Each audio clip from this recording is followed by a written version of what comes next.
Bueno, buenos días a los que están. Gracias por escucharme. En primer lugar, mil gracias a la Asociación de Ginecología Oncológica y a GIFIGO por la invitación, a Mark por todas sus ayudas con la logística de este evento y por la invitación. Yo les voy a mostrar un trabajo del Instituto Nacional de Cancerología. Fue el trabajo de grado de dos fellows, Andrés Reyes y Oscar Vergara. Este es un trabajo que buscaba evaluar cómo nos había ido con la biopsia de ganglio centinela, básicamente en cáncer de mama. Iniciamos desde la mastectomía radical de Halsted, luego pasamos a la mastectomía radical modificada y en la cirugía radical hemos llegado a la mastectomía preservadora de piel y complejo areola-pezón, cirugía conservadora, no manejo quirúrgico de la mama y en relación a la axila de linfadenectomía axilar pasamos a la biopsia de ganglio centinela, a la biopsia axilar dirigida y a no hacer cirugía axilar y no hacer ganglio centinela. En el Instituto Nacional de Cancerología tenemos unos protocolos de manejo publicados en el año 2021 donde indicamos para la omisión de linfadenectomía tener hasta 2 ganglios positivos para metástasis con una extensión extracapsular menor a 2 milímetros y en pacientes con quimioterapia neoadyuvante, pacientes que fueran tumores T1 a T3 con N0 y con N1 que hubiesen tenido respuesta completa en axila con el tratamiento neoadyuvante evaluado por clínica y ecografía. Este es el estudio nuestro, es un estudio que fue publicado este año en Cancers. Están todos los autores ahí, que son todos pues, los miembros de la unidad funcional de mama del instituto. El objetivo principal de este estudio fue evaluar los desenlaces oncológicos en cuanto a tiempo a la recaída, supervivencia global de los pacientes sometidos a biopsia de ganglio centinela como cirugía de entrada en tumores tempranos 1 y 2A y post tratamiento sistémico estadios 2A, 2B y 3A, incluidos solamente hasta el N1. Incluimos durante un tiempo de 10 años, del año 2013 al año 2023. La base de datos de la unidad inició en el 2013, es una base de datos continua, prospectiva, que diligencia la jefe gestora. Para la fecha de diciembre 31 tenemos incluidos casi 3.800 pacientes. Los objetivos específicos, queríamos describir las características demográficas de tratamiento, clínicas de los pacientes con cáncer de mama, establecer la recidiva local, regional y a distancia en 3 escenarios distintos. Paciente que tiene ganglio centinela negativo, cirugía inicial, paciente con ganglio centinela positivo en cirugía inicial en quienes omitimos la linfadenectomía, las tasas de recaída local, regional y sistémica en los pacientes que fueron llevados a biopsia de ganglio centinela posterior a la terapia sistémica. Y quisimos también determinar cuáles eran los factores pronósticos que se relacionaron con mayor riesgo de positividad del ganglio centinela y obviamente mirar las complicaciones de la técnica quirúrgica. En cuanto al tipo de estudio, es un estudio retrospectivo tipo cohorte histórica. Incluimos los pacientes que ya les mencioné durante un periodo de 10 años. Solamente en cirugía de entrada a tumores estadio 1 y estadio 2A y los que le nombré previamente post tratamiento sistémico. Excluimos las pacientes que recibieron terapia hormonal neoadyuvante, los pacientes que fueran hombres, los pacientes que tuviesen tratamiento incompleto en el instituto, en los que tuvimos pérdidas de seguimiento y en los que no completaron el tratamiento completo con radioterapia dentro de la institución. Perdón, que se me fue. En cuanto al análisis estadístico, para el análisis descriptivo se caracterizó el perfil demográfico clínico y de criterios anatomopatológicos usando variables cualitativas de frecuencias absolutas y relativas, variables cuantitativas con medidas de tendencia central y de variabilidad para evaluar los desenlaces de tiempo al evento y supervivencia global. Se midieron desde la fecha del procedimiento quirúrgico hasta la fecha de recaída de la enfermedad o hasta la fecha de muerte del paciente. Incluimos también los porcentajes de recaída local, regional, a distancia y las mixtas. mediante el método de Kaplan-Meier para estimar la probabilidad de supervivencia con la prueba de Tatum-Ware para el análisis estratificado, modelos de riesgo proporcional de COLS univariados y multivariados con cada uno de los desenlaces para ver la asociación con las variables tales como el estadio clínico, el subtipo biológico, el tratamiento, etcétera. En relación al desenlace de positividad del ganglio centinela, consideramos el análisis bivariado para evaluar los factores asociados utilizando la prueba de chi cuadrado y la de Fisher-Freeman, modelos de regresión logística univariado y multivariado para determinar el impacto de cada una de las variables sobre el desenlace a evaluar. Se consideró estadísticamente significativo un valor de P menor a 0.05. En la unidad encontramos en la base de datos que 1.108 pacientes se encontraban en estos estadios clínicos en los cuales estaba indicada la biopsia de ganglio centinela, 946 pacientes en cirugía inicial y 162 post-tratamiento sistémico. Se excluyeron 298 porque fueron pacientes llevados a mastectomía, vaciamiento, eran pacientes hombres, morbilidades, etcétera. Y en el grupo de tratamiento sistémico porque murieron antes de cirugía, teníamos algunos récords duplicados y algunos eran estadios 3B. Al final excluimos 5 pacientes en los cuales no se identificó el ganglio centinela, dejando para el análisis final 648 pacientes del grupo de cirugía inicial y 145 pacientes del grupo post-tratamiento sistémico. Vemos en la tabla de las características clínicas del paciente, la mayoría de pacientes tenían tumores T2, el 65%, la mayoría eran pacientes con ganglios negativos, estadio 2A fue el 62%, la mayoría eran tumores luminal al 50%. Llama la atención que solamente teníamos incluidos 10 pacientes con tumores T3, solo 15 pacientes eran N1 y el 87% eran tumores luminales, en su mayoría luminal A.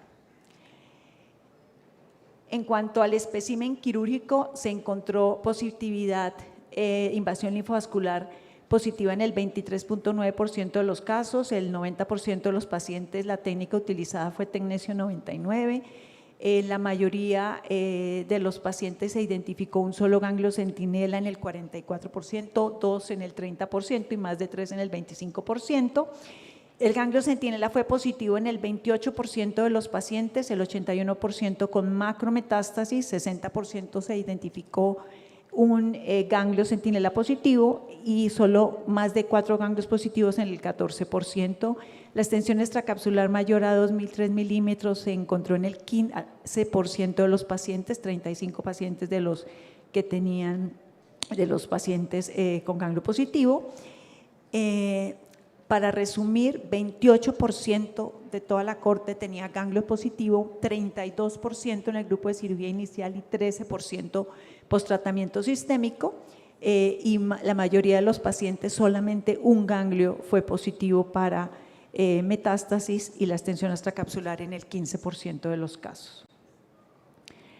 En relación al número de ganglios encontrados en la linfadenectomía, el 45% tenían ganglios negativos de los pacientes del grupo de cirugía inicial llevados a linfadenectomía, un porcentaje mayor en el grupo de tratamiento sistémico, el 73% eran negativos, los márgenes fueron positivos solo en el 5% de los pacientes y la respuesta patológica completa se encontró en el 30% de los casos. Es decir, ganglios positivos que encontramos en el vaciamiento fue un porcentaje alto, en el grupo de cirugía inicial 53%, mucho mayor a los estudios como el Z0011 o el International Breast Cancer Study Group que oscilaban entre el 24 y el 35% y postquimioterapia neoadyuvante en el 26% de los casos, que es un número mucho menor. Para resaltar, el porcentaje de identificación del ganglio centinela en esta corte fue del 99%, la positividad del ganglio centinela fue del 32% en cirugía inicial y post-tratamiento sistémico 13%, Me llama la atención este dato y nos causó interés al interior del grupo, es que el 22% de los pacientes con tumores T1 y T1A y T1B tenían ganglio centinela positivo y los T2 31.2%. En relación al tratamiento, la mayoría de los pacientes que recibió quimioterapia neoadyuvante, el esquema que más se utilizó fue adriamicina, ciclofosfamida y taxanos, y esto obviamente porque la mayoría eran tumores luminales. La cirugía conservadora se realizó en el 74% de los casos. El 28% de los pacientes que tenían ganglio positivo hicimos omisión de linfadenectomía, que es un dato súper importante, en el 56% de los casos. 99 pacientes tenían indicación de linfadenectomía, pero solo se realizó en 98, una paciente no la aceptó. Y el procedimiento quirúrgico como adicional que más se realizó obviamente fue el vaciamiento axilar. En relación al tratamiento sistémico adyuvante, el 50% de los pacientes recibió quimioterapia adyuvante.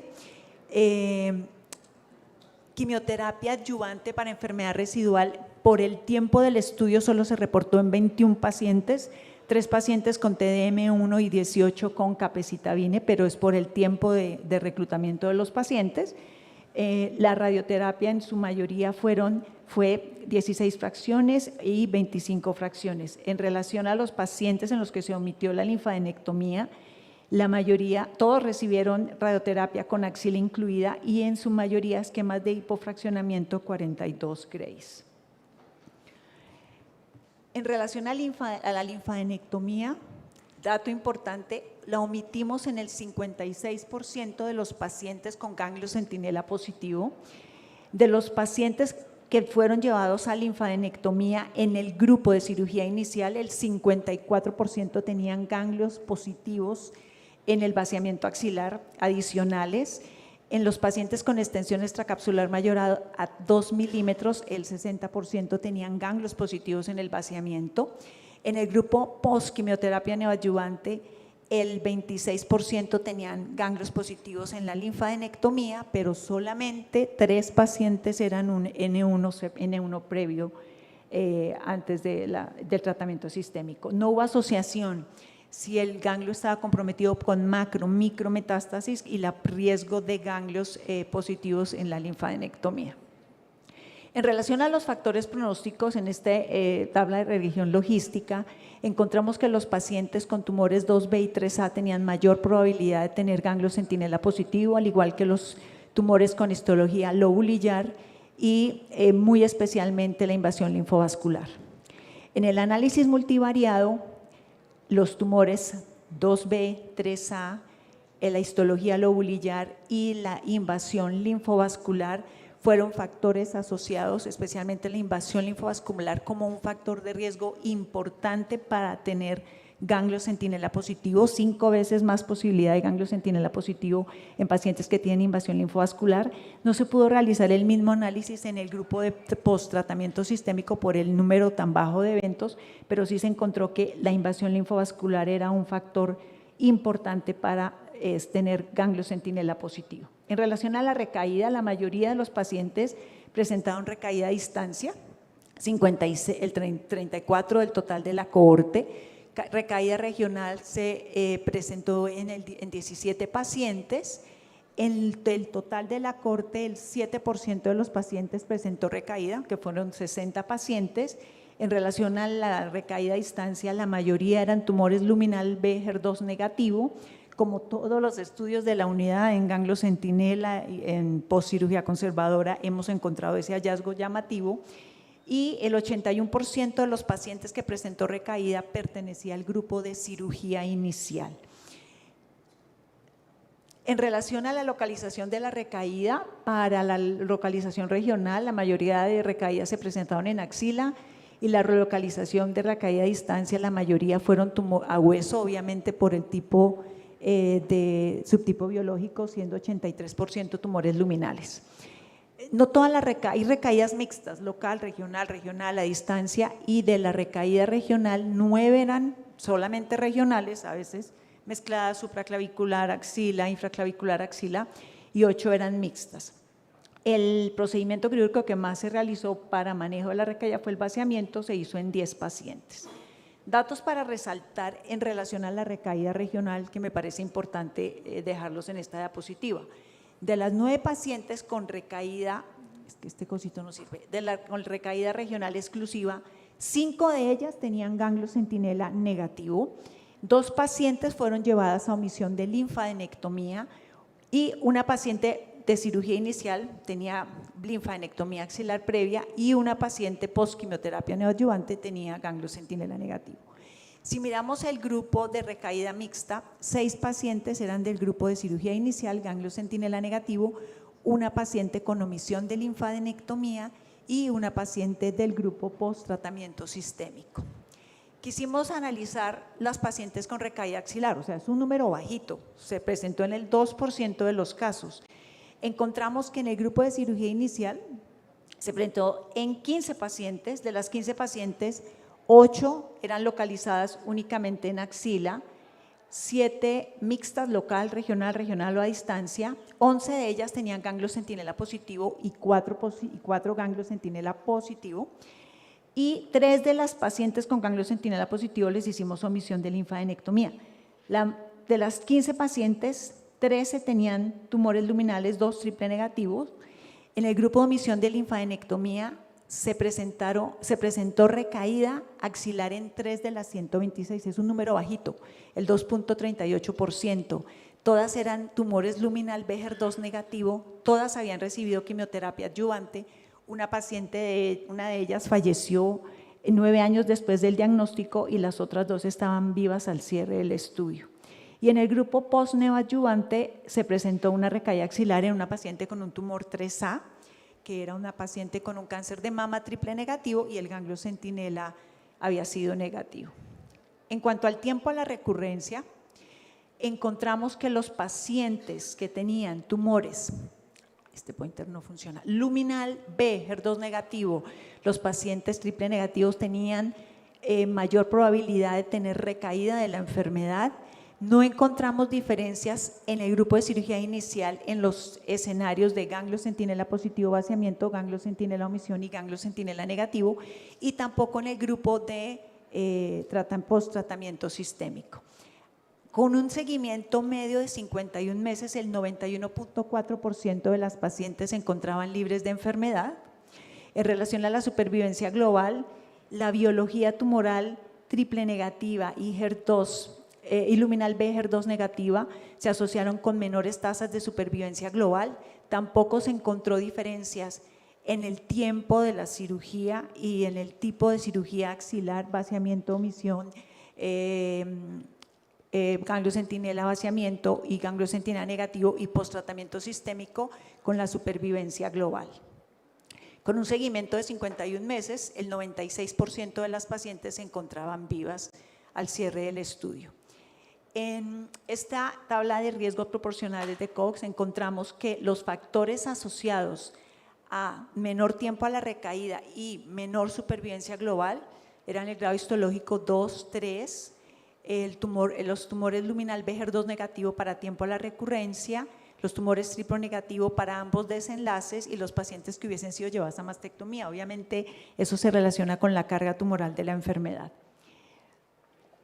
En el análisis multivariado para tiempo a la recurrencia encontramos resultados similares, tamaños mayores a 2 centímetros, grado histológico 2, tumores luminal Beher2 negativo, tumores triple negativos, se asociaron a mayor riesgo de recurrencia durante el tiempo del estudio, y en relación a la supervivencia global encontramos que el grado histológico 2, los tumores triple negativos y el haber sido llevada a mastectomía eran factores pronósticos que se asociaban a menores tasas de supervivencia global. Como conclusiones finales, mayor positividad de ganglio centinela en cirugía inicial, 32 versus 13%, al igual que mayor riesgo de tener ganglios positivos en la linfadenectomía en el grupo de cirugía inicial, 54 versus 26%. La invasión linfovascular, la histología lobulillar y el tamaño del tumor son factores asociados a mayor positividad del ganglio centinela. La recaída tumoral se presentó en el 7% de los pacientes, axilar en el 2%, pero cuando excluimos las recaídas mixtas, esta recaída en axila solo se presentó en el 1.14% de los pacientes. En el análisis multivariado vimos que los factores asociados a mayor posibilidad de recurrencia eran los tumores triple negativo, los luminal Becher 2 negativo, el grado 2, el tamaño mayor a 5 centímetros, y en el análisis multivariado en relación a la supervivencia global, el grado histológico, los tumores triple negativos y la cirugía radical fueron factores que se relacionaron con menores tasas de supervivencia global. No vimos asociación de compromiso ganglional ni el tipo de cirugía axilar con los desenlaces oncológicos. Conclusiones finales. Nosotros hicimos, en este estudio comprobamos que omitir la linfadenectomía en pacientes con ganglio centinela positivo después de cirugía como tratamiento inicial es seguro, con unas tasas de recaída axilar bajitas. Logramos omitir la linfadenectomía en el 86% de las pacientes que recibieron tratamiento sistémico, antes se hacía todas. La biopsia de ganglio centinela es un procedimiento quirúrgico seguro en pacientes con cáncer de mama temprano y en pacientes con respuesta axilar posterior a tratamiento sistémico, y que los desenlaces oncológicos se relacionan con la biología del tumor propiamente dicha, el estadio clínico, la carga tumoral de la enfermedad, y no con el tipo de cirugía axilar que se realice. Obviamente esto es un estudio retrospectivo que limita el control de variables de confusión, tenemos poco seguimiento para los tumores luminales, para el tiempo del estudio no utilizábamos inhibidores de quinasas de ciclina, no era un estándar el TDM1 en enfermedad residual en pacientes con tumores HER2, tampoco el uso de capecitabina o olaparib en pacientes con triple negativo, hoy en día sí lo es.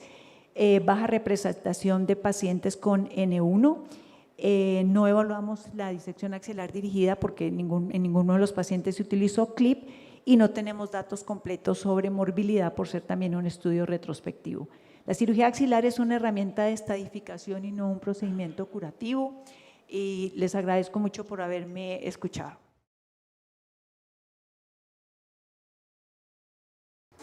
Bueno, buenos días. Gracias por esa presentación, Alex.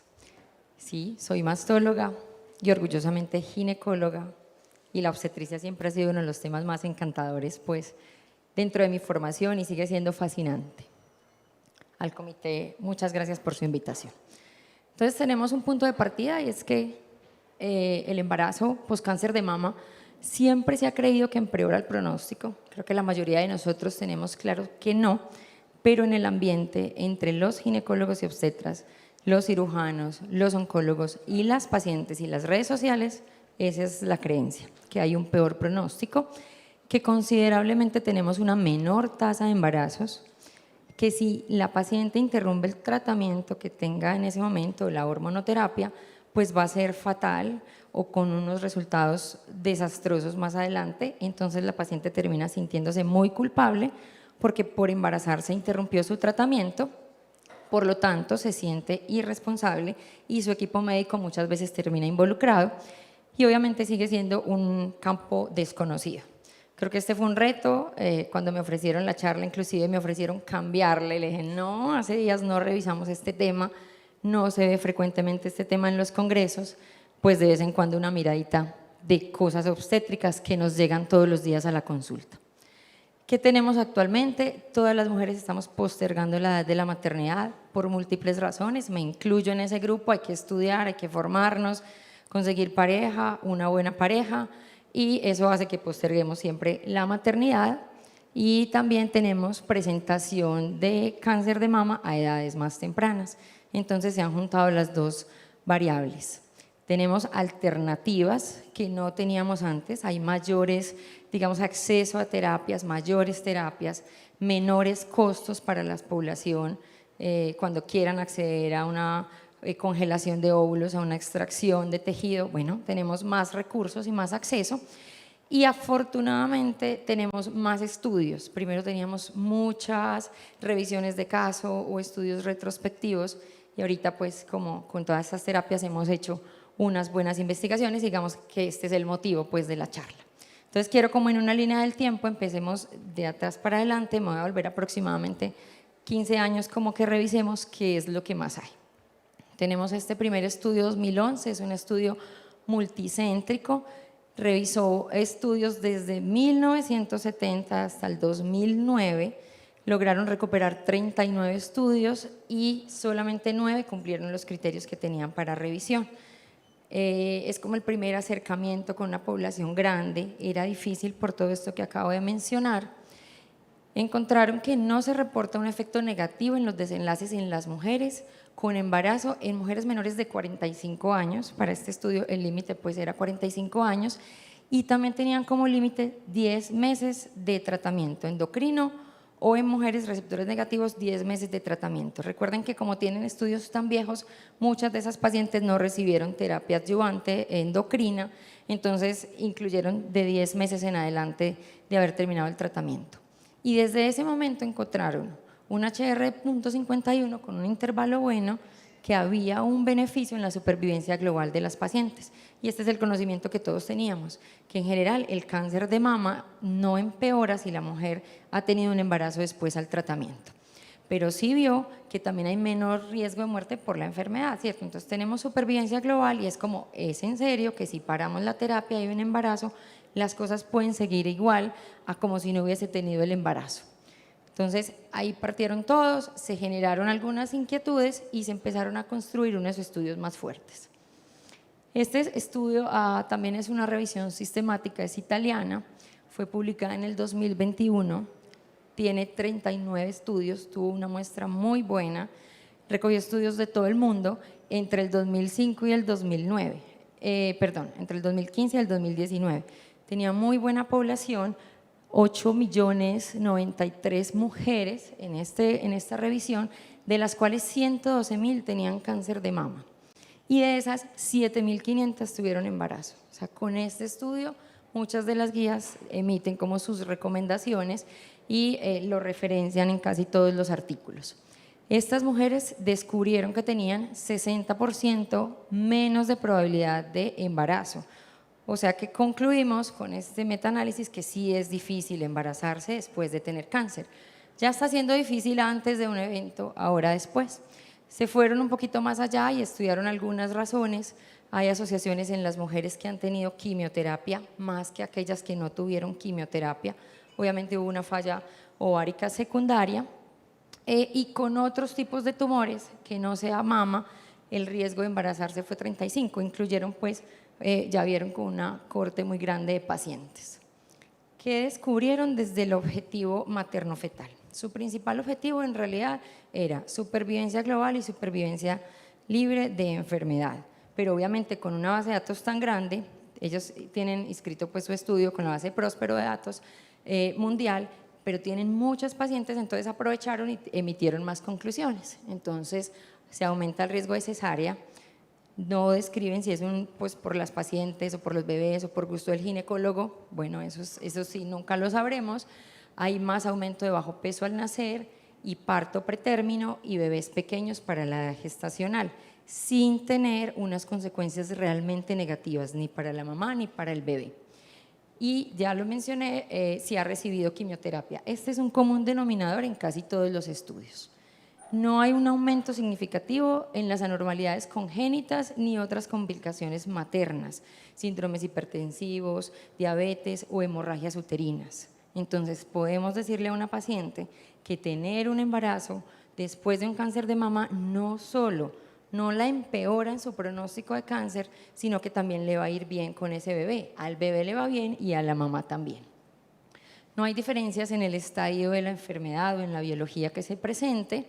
No hay diferencias entre el tiempo de tratamiento y el embarazo.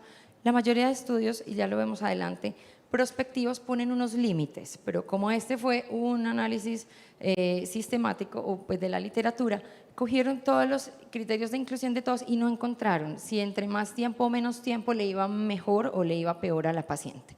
Y tampoco que incluyeron estudios específicos en pacientes portadoras de mutaciones BRCA, tampoco encontraron que en esas pacientes tuvieran un peor desenlace. Entonces concluimos que hay mejoría en la supervivencia libre de enfermedad, ligera mejoría, y hay una supervivencia global que también muestra una mejoría. Al parecer, ellos dicen, faltan estudios prospectivos, pero al parecer la razón es la estimulación del tejido mamario con el bloqueo hormonal y con la lactancia. La lactancia se ve un poquito afectada, sobre todo si fue una cirugía conservadora con radioterapia, obviamente. Si una mastectomía, pues se utiliza la otra mama que nunca se tocó. Pero encontraron que este tejido mamario, esta proliferación, era como una renovación celular. Esa es la hipótesis, pero en realidad no tenemos una razón. Entonces, más adelante aparece un estudio casi con las mismas pacientes, pero con 10 estudios menos, 29 estudios. Este estudio se presenta con énfasis obstétrico. Este estudio es iraní. Entonces dicen, bueno, ya describieron todas las variables desde el punto de vista pronóstico de la enfermedad, enfoquémonos un poquito en la parte obstétrica, que encontraron que hay una tasa de primer embarazo post-tratamiento de 3.6 y el promedio de esas pacientes fue hasta 48.5, entonces tenemos un ligero 8.5 más que el estudio, que la revisión sistemática, pero aquí sí hacen hincapié en la tasa de abortos y la tasa de aborto tanto espontáneo como inducido llega hasta el 44%. Entonces, muy bonito el estudio porque incluye, digamos, revisa también, hay mujeres que siguen teniendo mucho temor y desean no continuar con el embarazo. Recuerden que esto, pues obviamente, al ser multicéntrico y universal, puede tener todas las políticas de interrupción del embarazo que tienen otros países. ¿En qué hacen énfasis? En tener un equipo multidisciplinario. Meten y le dan un papel muy importante al ginecólogo y al especialista en medicina materno-fetal dentro del tratamiento. Muchas veces nosotros nos enfocamos en el cáncer y olvidamos la parte reproductiva. Entonces, no solo desde la consejería de fertilidad pretratamiento, sino además si logra un embarazo, inmediatamente no es una paciente para la EPS, sus controles normales, sino que tiene que ser un seguimiento especial en un equipo multidisciplinario. Tenemos los mismos hallazgos en desenlaces fetales y de la enfermedad y los que les digo hacen pues hincapié en el equipo desde la parte reproductiva. En esa misma fecha, en el 2023, se propone el estudio POSITIVE. Este estudio es prospectivo. Entonces dicen, bueno, tenemos una cantidad de revisiones, vamos a planear un estudio que nosotros podamos controlar en seguimiento en el tiempo y describamos en estas pacientes cómo se comportan. Tomaron pacientes con receptores hormonales positivos en terapia endocrina. Ese fue su criterio de inclusión y proponen una edad mínima, un tiempo mínimo de terapia de 18 meses. Entonces esos 2 años que siempre hemos tenido como referencia pues aplican, pero ellos decidieron bajar hasta mínimo 18 meses de terapia y hasta 30, con una interrupción voluntaria de la hormonoterapia para buscar embarazo, con un mínimo de 3 meses de suspender el tamoxifeno por el riesgo teratogénico que tiene, con malformaciones genitourinarias y en el sistema reproductivo, y empezar a partir de esos 3 meses a buscar embarazo. Tuvieron en cuenta si ese embarazo fue espontáneo o si ese embarazo fue con necesidad de terapias de reproducción asistida. Todas las mujeres eran menores de 42 años. Este estudio fue un poquito más, digamos, más estricto con el límite de la edad. No tuvieron en cuenta ni biología ni estadio clínico de la enfermedad y tienen unos resultados muy bonitos. Entonces, en la parte obstétrica, bebés con bajo peso al nacer, con parto prematuro, tuvieron pérdidas y también las pérdidas, digamos, abortos espontáneos. Al menos el 70% de las mujeres tuvieron un embarazo durante ese reclutamiento de pacientes. Más del 40% de esos embarazos fueron por terapias asistidas. Entonces, aquí nosotros somos un poquito diferentes al resto del mundo porque las terapias de reproducción asistida todavía cuesta que queden incluidas en el POS. Prácticamente están nulas. Algunas aseguradoras prepagadas pueden incluir ciertas asesorías y parte del tratamiento. Pero en realidad, si una mujer de nuestra población quiere criopreservar algún tejido o ositos, tiene que asumir el costo. En otros países es parte incluido. Nosotros en el Centro en Clínica Vida donde trabajo, que la mayor población es de la EPS Sura, siempre que llega con un diagnóstico nuevo, se está asesorando con un ginecólogo la parte de fertilidad independientemente de la edad y del estadio clínico y de si esa mujer empieza terapia con cirugía o con terapia sistémica. Entonces, estamos tratando de implementar esa estrategia que se hace con esa EPS, con las otras aseguradoras, pero obviamente es un costo que tiene que asumir el sistema. Entonces, estamos garantizando gran parte de la población que vayan a un ginecólogo para esa terapia. Eso obviamente afecta el éxito de embarazo, También tenemos aquí mínimo 30% de la lactancia, aquí nos ponen un número a los que les gustan los números, y no hay eventos asociados al cáncer. Este estudio, que se publicó en 2023, fue presentado en San Antonio de Nasco, tuvo muy buenos comentarios, pero no había quedado incluido en los metaanálisis anteriores. Entonces, al mismo tiempo, se hace otro estudio prospectivo también en Estados Unidos y Canadá, pero este tuvo no solo 5 años de seguimiento de pacientes, sino 10 años, incluyó un poquito, fue más atrás en el tiempo, pero tuvieron menos mujeres, menos población en los estudios multicéntricos. Encontraron una edad promedio del diagnóstico de 32 años y del primer parto post-tratamiento de 38, o sea que en promedio hasta de 6 años después del tratamiento. Estadios más temprano, y la mayoría de las mujeres fueron nulíparas al momento del diagnóstico de cáncer, por lo tanto al momento del parto, que se ha visto en algunos de los estudios y en las revisiones. Si la mujer no ha tenido hijos, después de tener un cáncer tiene más deseo de ser mamá que la que ya tiene hijos con el cáncer. El 62% de las mujeres en esta revisión tuvieron una concepción espontánea, el 74% de ellas fue hasta los 9 meses inclusive de promedio. Y el 40%, pues el restante, tenían ovocitos o embriones. Me llamó la atención en este estudio que no congelaban tejido ovárico, sino ovocitos. Obviamente eso dependerá de los servicios de referencia a los que tengan y de lo que hablábamos del acceso a las terapias de reproducción asistida. Un grupo chino entonces dice, bueno, ya tenemos el estudio POSITIVE con tantas mujeres, no hay metaanálisis que lo incluyan, y deciden hacer un nuevo metaanálisis global, incluyendo población china y estudios retrospectivos chinos que no habían sido tenidos en cuenta en los estudios americanos. Incluyeron 52 estudios, hicieron toda la revisión sistemática y estadística rigurosa, y este estudio es bonito porque separa punto por punto todos los resultados que encontraron, tanto oncológicos como obstétricos y fetales. Entonces me separa la recurrencia de enfermedad y la supervivencia en pacientes si son receptores positivos o no, si recibieron terapia anti-HER2 o quimioterapia, si fueron triple negativos, si no recibieron ninguna, si eran menores o mayores, cuántos bebés fueron pequeños, cuántos pretérmino. Entonces, si tenemos una paciente y tengo el estadio clínico de la paciente, yo puedo remitirme al estudio y decirle, bueno, ya no al estudio, ya tenemos otro montón de inteligencia artificial que se va a remitir al estudio, y le decimos, tengo una paciente con estas y estas características, tantos años, nulípara, con este diagnóstico y este estadio, ¿cómo va a ser su tasa de embarazo y qué le puedo ofrecer? Y ya nosotros inclusive, sé que tenemos poco tiempo en la consulta, pero irle a la señora mostrando el panorama y las facilidades o dificultades que va a tener más adelante. Entonces, con ese dicen, bueno, vamos a tener, lo que les decía, vamos a mirar cómo podemos hacer. Entonces, recuperaron 35.000 estudios inicialmente, 35.000 pacientes con 52 estudios que quedaron confirmados. Encontraron pacientes embarazadas post-cáncer 9.288, entonces metieron estas nuevas del estudio y siguen afirmando que hay una supervivencia global que no empeora con la enfermedad. Con el embarazo no se empeora la supervivencia de la enfermedad. La supervivencia libre de recaídas tampoco. Solo que es así, en este estudio pasa un poquito el intervalo, pasa el intervalo de confianza, entonces ellos al final concluyen, nos hace falta otro estudio prospectivo para nosotros poder dar esa conclusión. Encuentran menos recaídas y menos recaídas a distancias. Entonces, muy bonito desde la parte estadística, pero también porque, les repito, segrega los grupos de las pacientes, ya no es tan general en el tratamiento, entonces nos da más luces a nosotros como clínicos que le vamos a ofrecer a esta paciente.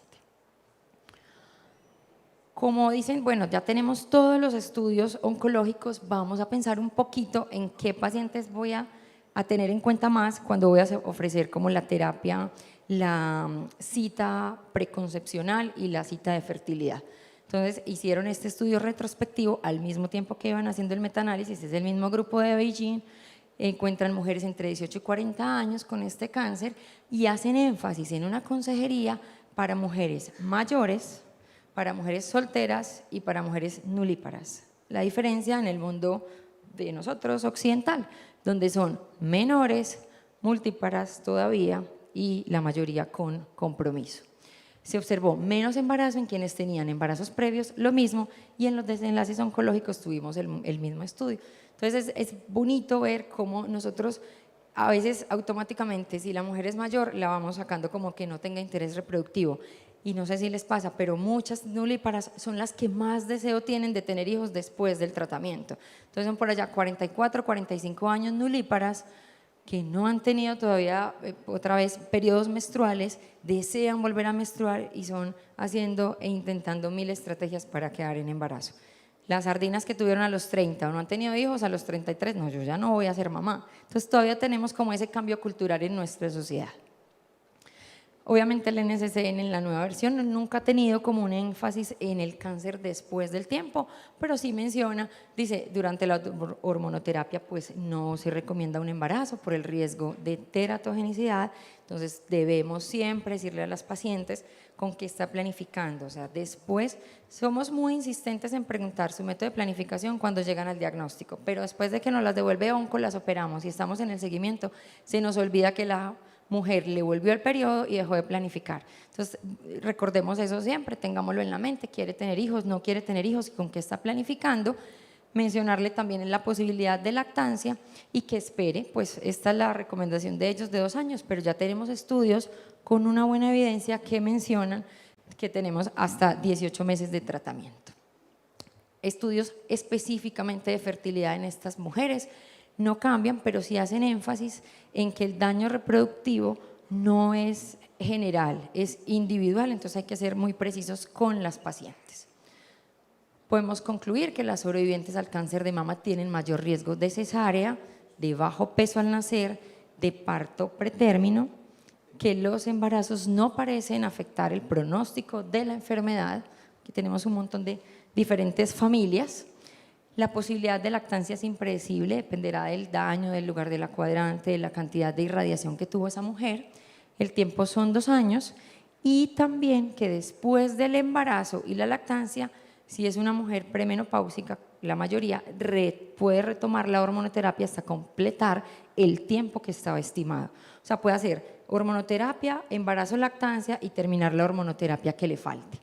Las mujeres ya son muy pilosas, entonces nosotros como especialistas debemos orientarlos a qué redes sociales, a qué páginas y a qué sitios se deben referir a consulta. Las preguntas son de verdad muy puntuales con respecto a la fertilidad. Siempre que tenemos diagnóstico debemos hablar de las pacientes antes del tratamiento, del diagnóstico de la fertilidad y sus opciones de reproducción. Considerar un periodo de espera post-tratamiento, de aclarar las dudas, despejar las dudas, que no tengan miedo ni ellas ni nosotros y obviamente sus parejas, sí mencionar que existe riesgos, pero que no son tan nefastos, no son tan graves y obviamente involucrar al equipo multidisciplinario en el tratamiento. Esta es Aurora, la hija de una paciente que operé cuando tenía 23 años, la niña nació cuando tenía 31 y ahorita tiene 3 años. Entonces tenemos finales muy felices. Muchas gracias.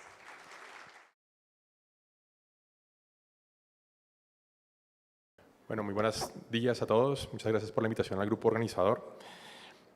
Este tema siempre nos ha traído muchas dudas y muchos comentarios y creo que al finalizar pues vamos a seguir con los mismos.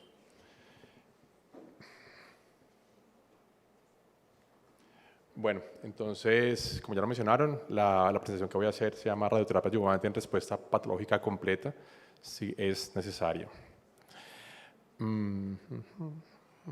Bueno, la guía de la NCCN sigue siendo muy clara hasta la fecha, donde dice que la indicación de radioterapia viene siendo con el diagnóstico clínico inicial.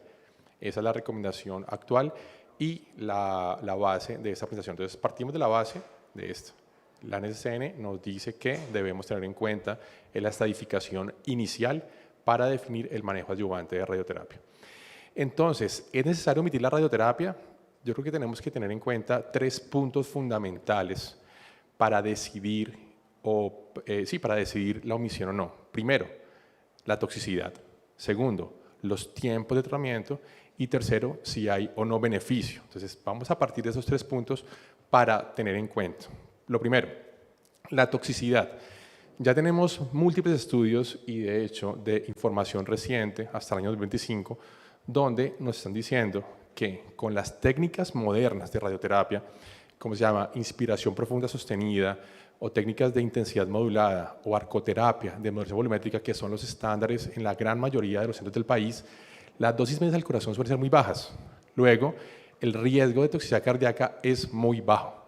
Entonces, con esto, el primer punto que quiero traer es que hablar de omitir la radioterapia por la toxicidad cae en desuso si tenemos en cuenta o tenemos el beneficio o el acceso a técnicas modernas de radioterapia. Entonces, definitivamente la toxicidad no es un paradigma para definir que se omite la radioterapia. Las técnicas modernas son estas: intensidad modulada o arcoterapia de modulación volumétrica, donde estamos conformando la dosis muy adecuada a la zona de tratamiento, a la zona de interés, y minimizando la dosis al pulmón y al corazón principalmente. Las técnicas de inspiración profunda sostenida consiste en un armamentario tecnológico que se tiene dentro del buque de tratamiento para evaluar de forma constante el movimiento respiratorio del paciente. En CETIC nosotros tenemos en cuenta la imagen de la izquierda para ustedes, corresponde a un TAC de simulación, donde estamos viendo con la inspiración profunda cómo se aleja el corazón de la reja costal, de tal forma que cuando hacemos tratamiento en inspiración profunda se minimiza al máximo la dosis al corazón. Y en la siguiente imagen están viendo cómo está haciendo el paciente un patrón respiratorio durante el tratamiento, y cuando llega a un rango definido por nosotros, el equipo automáticamente empieza a irradiar, que es la parte amarilla. Bien, entonces hay un control constante de la posición del tórax, la posición de la mama durante el tratamiento, y cuando ya el patrón respiratorio o el movimiento baja del rango, el equipo automáticamente deja de irradiar, que es lo que vamos a ver en este momento.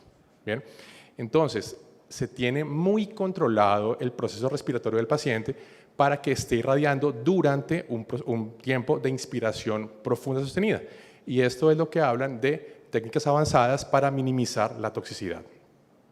El tiempo.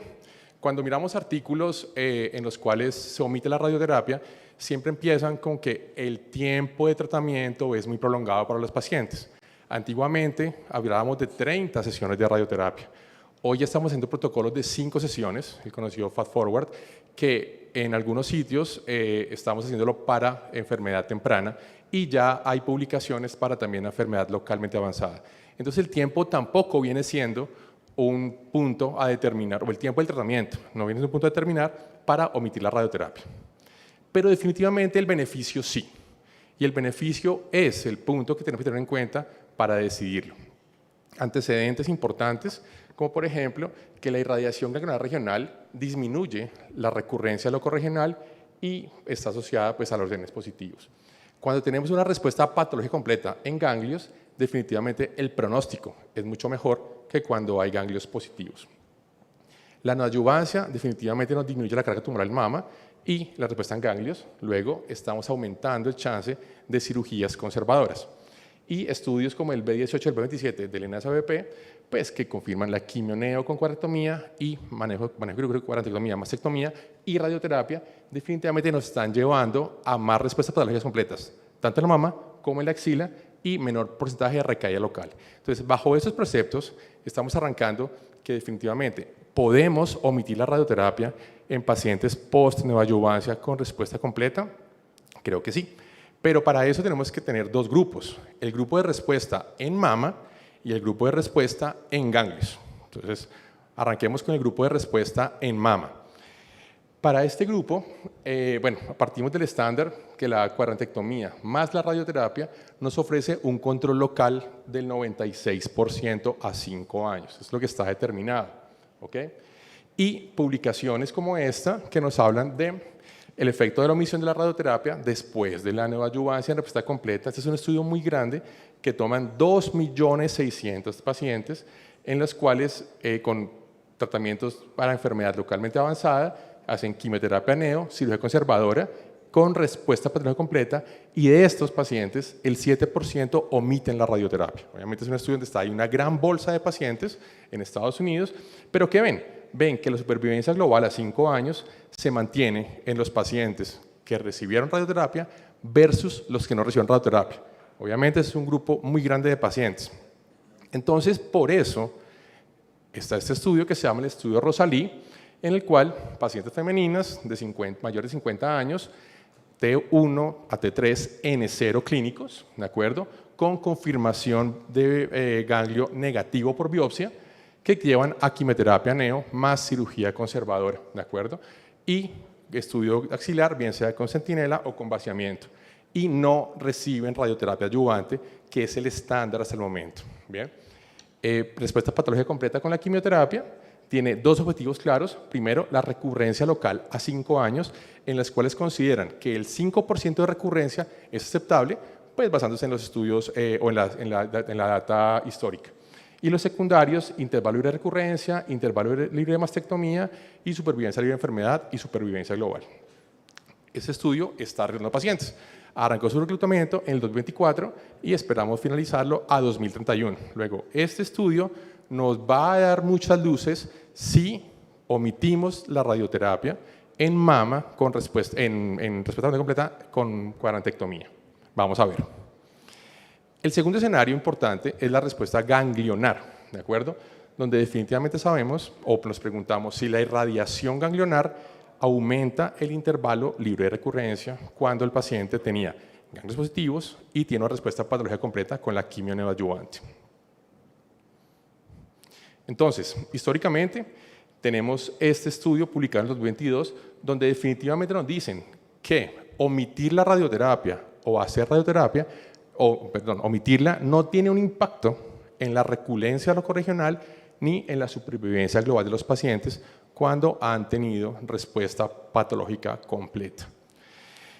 Estos son estudios también históricos donde vemos en la parte de arriba la recurrencia locorregional, donde hay una tendencia a favorecer que el paciente reciba radioterapia. Y esa es una de las cosas importantes que debemos tener, que si bien en la parte de abajo tenemos supervivencia global, la radioterapia tiene un impacto en el control local. Leve, pero lo tiene.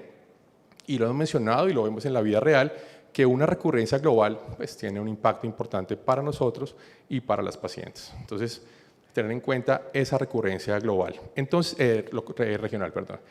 Entonces, en San Antonio 2023 se presentó este estudio, ya conocido por varios de nosotros, en los cuales pacientes T1, T3, N1, y quiero ser muy enfático en eso porque a veces tenemos la tendencia, algunos, a extrapolarlo también a los N2. Entonces, es máximo N1, pacientes con confirmación de compromiso ganglionar que han sido llevados a manejo quirúrgico y adyuvancia, manejo quirúrgico, y se aleatorizan a dos grupos, un grupo de irradiación ganglionar y a un grupo de omisión de la irradiación ganglionar. En el grupo en que se omite la radiación ganglionar, si el paciente tiene una mastectomía, recibe radioterapia en la mama, porque es un manejo conservador de la mama y está indicado aún no omitir la radioterapia en la mama. Si fue una mastectomía, sí se omite la radioterapia. Y en el grupo de irradiación, pues se irradia la mama o la reja costal. Es importante tener en cuenta que siempre hablamos de irradiación de la axila, ¿bien? Pero hay dos escenarios en los cuales tenemos que conocer muy bien de la irradiación de la axila incidental o la irradiación intencional, ¿bien?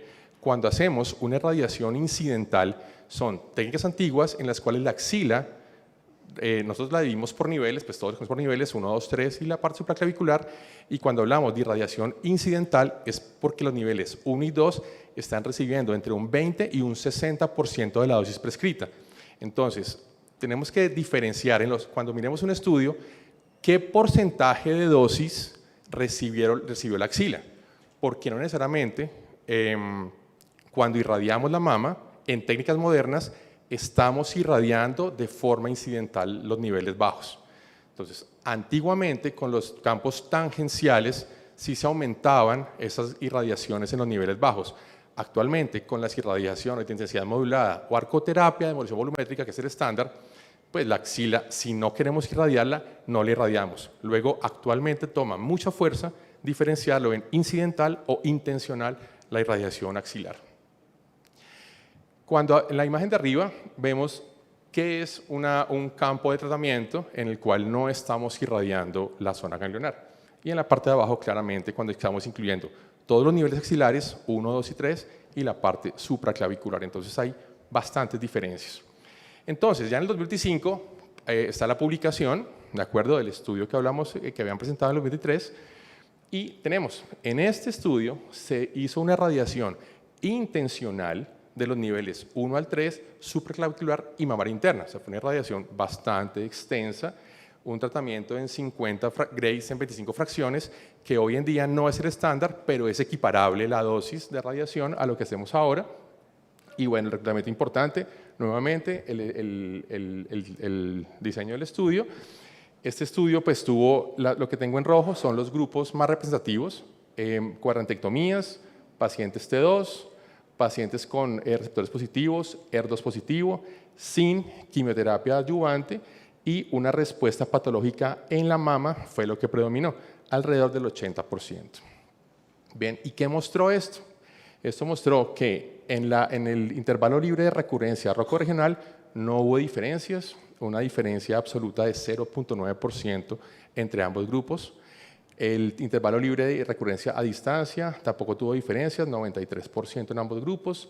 La supervivencia libre de enfermedad, 88%, no tuvo diferencias. Y la supervivencia global, 93 versus 94%. Entonces, definitivamente, este seguimiento, que es a 5 años, nos mostró que no hay un impacto, o sea, no hay un beneficio de realizar tratamiento con radioterapia. Sin embargo, cuando uno mira los subgrupos, pues los intervalos de confianza en general, por no decir casi todos, cruzan la unidad, excepto 2.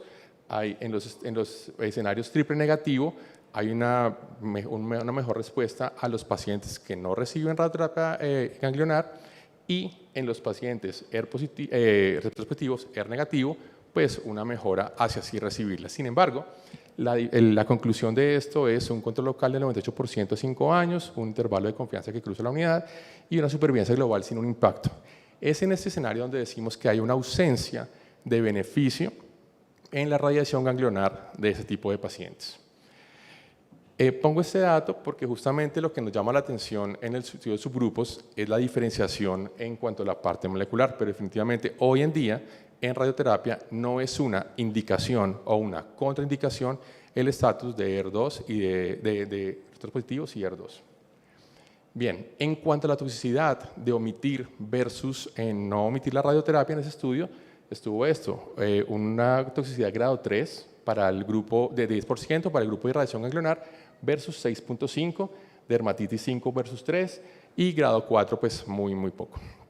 Entonces definitivamente este estudio concluye que haya una ausencia del beneficio en hacer la radioterapia ganglionar cuando hay una respuesta patológica completa a la quimioadyuvante en los grupos T1, T3, N1. Entonces, ¿qué tenemos? Tenemos que hoy en día la NCCN nos dice que la radioterapia se indica según la clasificación pre-neoadyuvancia o la patología. Entonces, esto es lo que tenemos. 2, que pues, el hecho de no debemos pensar en omitir la radioterapia por toxicidad o por tiempo de tratamiento, siempre y cuando nuestro grupo de radioterapia cuente con la tecnología disponible para hacerlo de la forma en que se recomienda. Tecnologías de intensidad modulada y control respiratorio durante el tratamiento. Se omite la radioterapia cuando hay ausencia de beneficio. Sin embargo, no olvidemos que el control local es uno de los desenlaces en radioterapia que son bastante importantes, por lo que ya sabemos. Tercero, la respuesta patológica completa en mama parece que no tiene un beneficio la radioterapia adyuvante. Sin embargo, debemos esperar el estudio Rosalí, que es para pacientes T1, T3 clínico, N0. Se va a demorar un poquito esos reportes. Y para la respuesta patológica ganglionar, omitir la radioterapia ganglionar, pues parece que no tiene un impacto importante. Hay un impacto en el control local, pero a 5 años. Entonces, no estoy tan seguro que hoy podamos decir con certeza que es un procedimiento seguro, valga la redundancia. Entonces, ahora bien, ¿qué hacemos con los pacientes con respuesta patológica completa? Definitivamente, ¿estamos listos para estandarizar el B51? o esperamos un ratito más, porque lo otro que tenemos hoy es un seguimiento a 5 años, o seguimos individualizando los casos como lo hacemos en muchas de las juntas multidisciplinarias. Porque hay unas pacientes que nos pueden llamar la atención, pacientes jóvenes con receptores positivos, ER2 negativo, en los cuales vimos en los estudios de subgrupos que hay un beneficio. O una paciente que sea llevada a una mastectomía y tenga una respuesta no tan importante en la mama, con un volumen tumoral importante residual en la mama.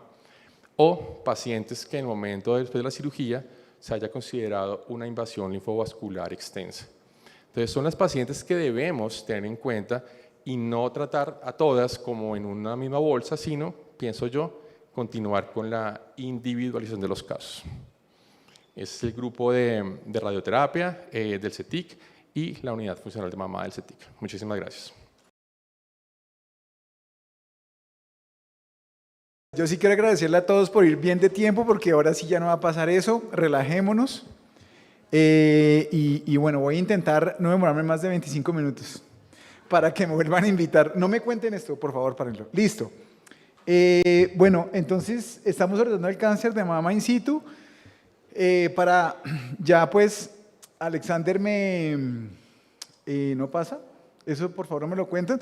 Pues creo que aquí acaba mi conferencia, sí, ha sido un placer estar aquí en Medellín.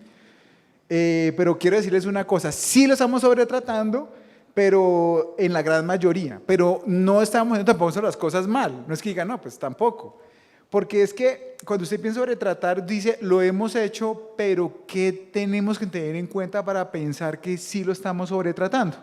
Y es que les digo esta reflexión, ahorita Iván habló de radioterapia, ahorita viene una charla, una conferencia increíble de desescalamiento en axila. Cuando ahorita les hablé de paciente mayor, entonces no vamos a desescalar a las pacientes con radioterapia en cuadrantectomías. Mire, todos los artículos que hemos desescalado en cáncer invasor. Entonces muchas veces yo digo, ¿y por qué no hemos podido, pero en serio, desescalar los pacientes con in situ? O sea, veo que nos hemos quedado, como le hemos perdido el susto al invasor y nos asusta más el in situ. A mí alguien me decía, es que el in situ lo curamos, perdóneme. Los estadios 1 y 2 de mama también los curamos un día hasta estados 4, están empezando en cura ya. Entonces, la primera pregunta es, ¿usted para qué trata los carcinomas in situ? Uno, para que no recaigan ¿en qué? ¿O es más bien para que este cáncer in situ no se vuelva invasor? Entonces viene el siguiente problema, ¿qué es un cáncer in situ de alto riesgo? Pues el cáncer in situ de alto riesgo es aquel que cuando recaiga se vuelve invasor, porque entonces ¿cuál es el chiste del in situ si el in situ no aumenta la mortalidad? Entonces la pregunta es, ¿usted trata el in situ para qué? ¿Para impactar en mortalidad? No parece.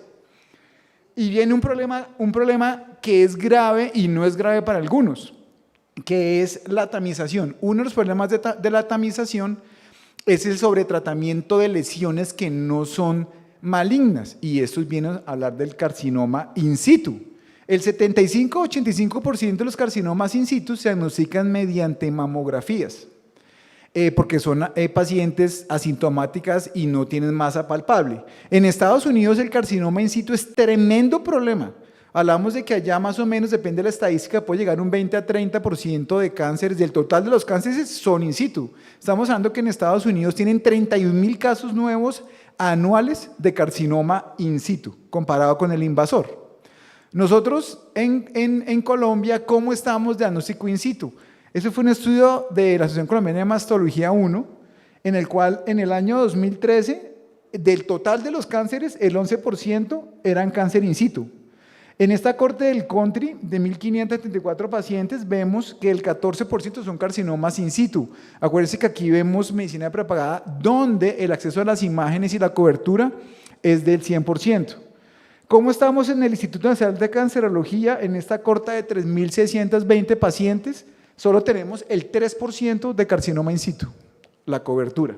¿Y cómo estamos en la Colombia? Vimos como los dos extremos, instituto, country y algo más intermedio. La Clínica Colombia, EPS, pues de la EPS Sanitas, donde llegamos a una cobertura del 50-54%, vemos que el carcinoma in situ ocupa casi el 12% de los total diagnósticos. Entonces, como se dan cuenta, en algunas zonas es un problema y en otras es un gravísimo problema porque los tratamientos de los carcinomas in situ nos llevan a efectos secundarios con nuestros pacientes y también generan un costo muy importante al sistema de una lesión premaligna, por decirlo de alguna forma. Una de las primeras cosas de hablar de desescalamiento pues es una cirugía conservadora. La cirugía conservadora te lleva a varias preguntas. ¿Cuál es el margen que debemos dar en seguridad? No es como el invasor que es que no toque la tinta. ¿Debemos darle radioterapia a todas las pacientes? La mastectomía es un procedimiento curativo. ¿Y cuál es la intención de la hormonoterapia en los pacientes con carcinoma in situ?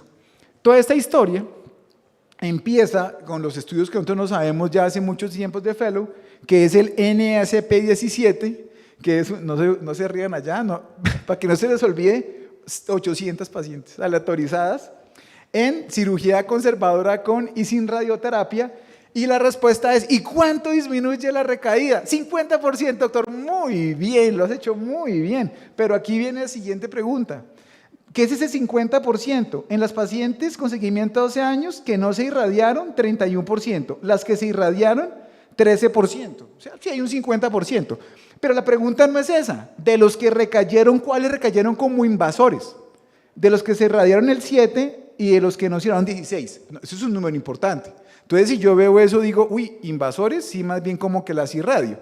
Paralelo a este estudio del NSAP17, vienen otros 3 estudios paralelos que ustedes los conocen muy bien, que es el suizo, el IORTIC 10853, y también tenemos el estudio del Reino Unido, todos publicados más o menos 2005-2011 con seguimientos a largo plazo, pues estudios muy bien diseñados, y realmente esos estudios dicen lo mismo más o menos que el NACP17.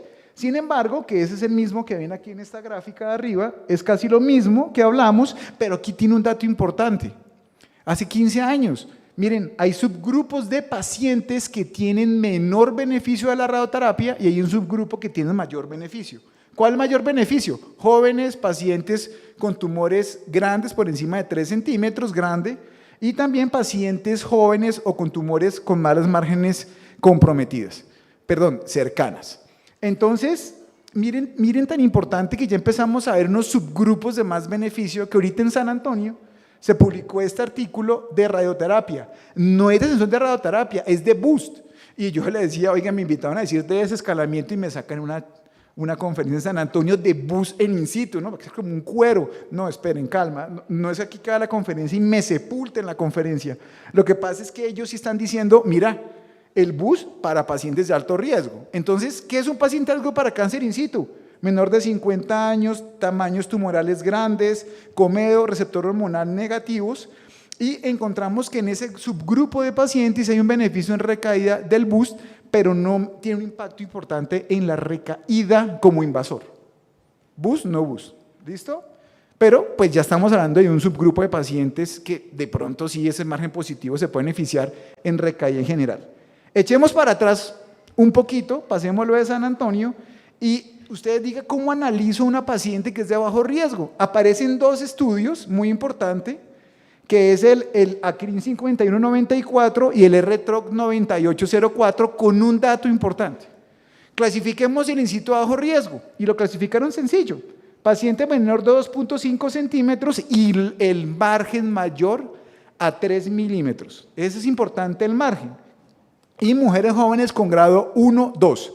Un estudio muy parecido a este fue el RTROC 9804, pero esos son, ese sí es aleatorizado, el otro es una corte nada más, no se aleatorizó, y encontramos que en los pacientes de bajo riesgo el beneficio de la radioterapia en términos de recaída in situ es un poco menor, aunque sí hay una diferencia, pero puede ser de un 9 a un 5% en términos de recaída como invasor. Ahora bien, ya podemos clasificar qué pacientes pueden beneficiarse y cuáles no. El margen. Usted me puede decir un día, y lo hemos discutido, ¿usted cómo así? Usted al invasor le da que no toque la tinta china, pero al in situ la irradia y todo, pero usted le da más margen al in situ. ¿Pero y por qué? Pues es que lo que pasa es que el in situ tiene una migración como en salto, no es como el invasor que se va metiendo. Entonces el patólogo le dice a usted, si yo tengo un corte en menos de 2 milímetros, yo no estoy seguro que el margen sea realmente positiva porque no es constante en la migración del carcinoma in situ. Por eso es que en teoría le damos más al in situ que al invasor. Y usted me puede decir a mí, ¿y eso sí será cierto o es puro cañazo? 3 metaanálisis para responder esta pregunta. No le puedo decir cada uno, pero vamos a ir construyendo las conclusiones. Este metaanálisis dijo, revisemos 0.1 milímetros versus 1 milímetro, 0.1 milímetro, 2 milímetros, versus 1 más 2 milímetros.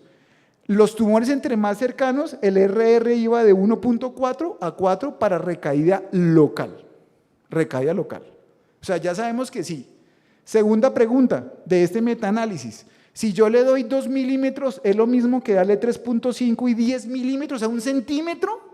Pues este metaanálisis me dice que cuando yo le doy más de 2 milímetros, es lo mismo que darle de 3 a 5 y 1 centímetro. O sea, ¿sí?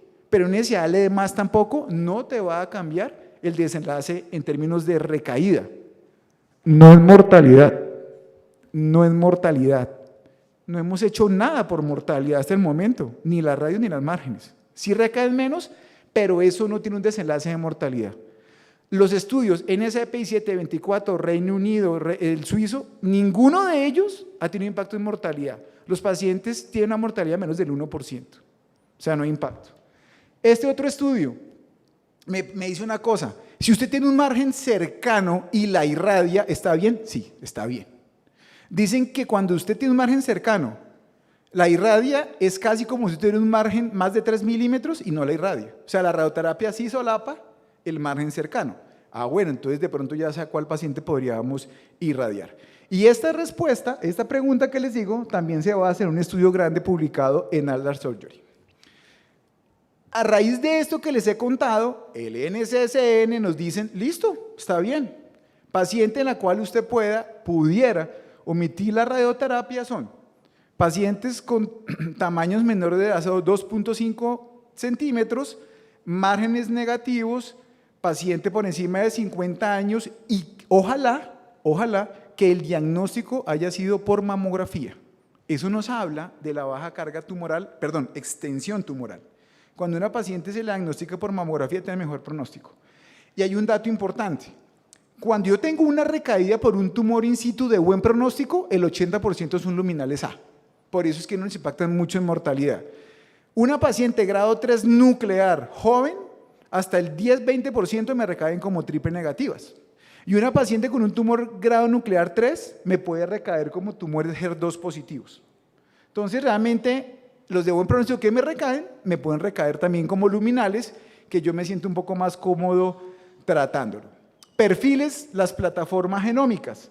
Ustedes conocen muy bien las dos plataformas que tenemos acá, que es el Oncotype DX y el estudio, el Decision-RT. Esos estudios, el Decision-RT sí tiene un perfilamiento hecho para carcinoma in situ y el Oncotype DX sí tiene estos mismos perfiles llevados que ustedes hacen en Oncotype, pero a carcinomas in situ. Estos estudios no tienen ensayos aleatorizados.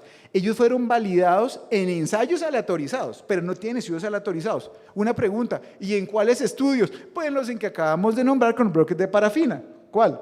El Ontario DX, el Recurrence, el RTOC 9804 que se los nombré hace unos 2 minutos y también con el estudio, se me escapó por acá, el I5194, que fueron los estudios que cogieron a los pacientes con y sin radioterapia de buen pronóstico.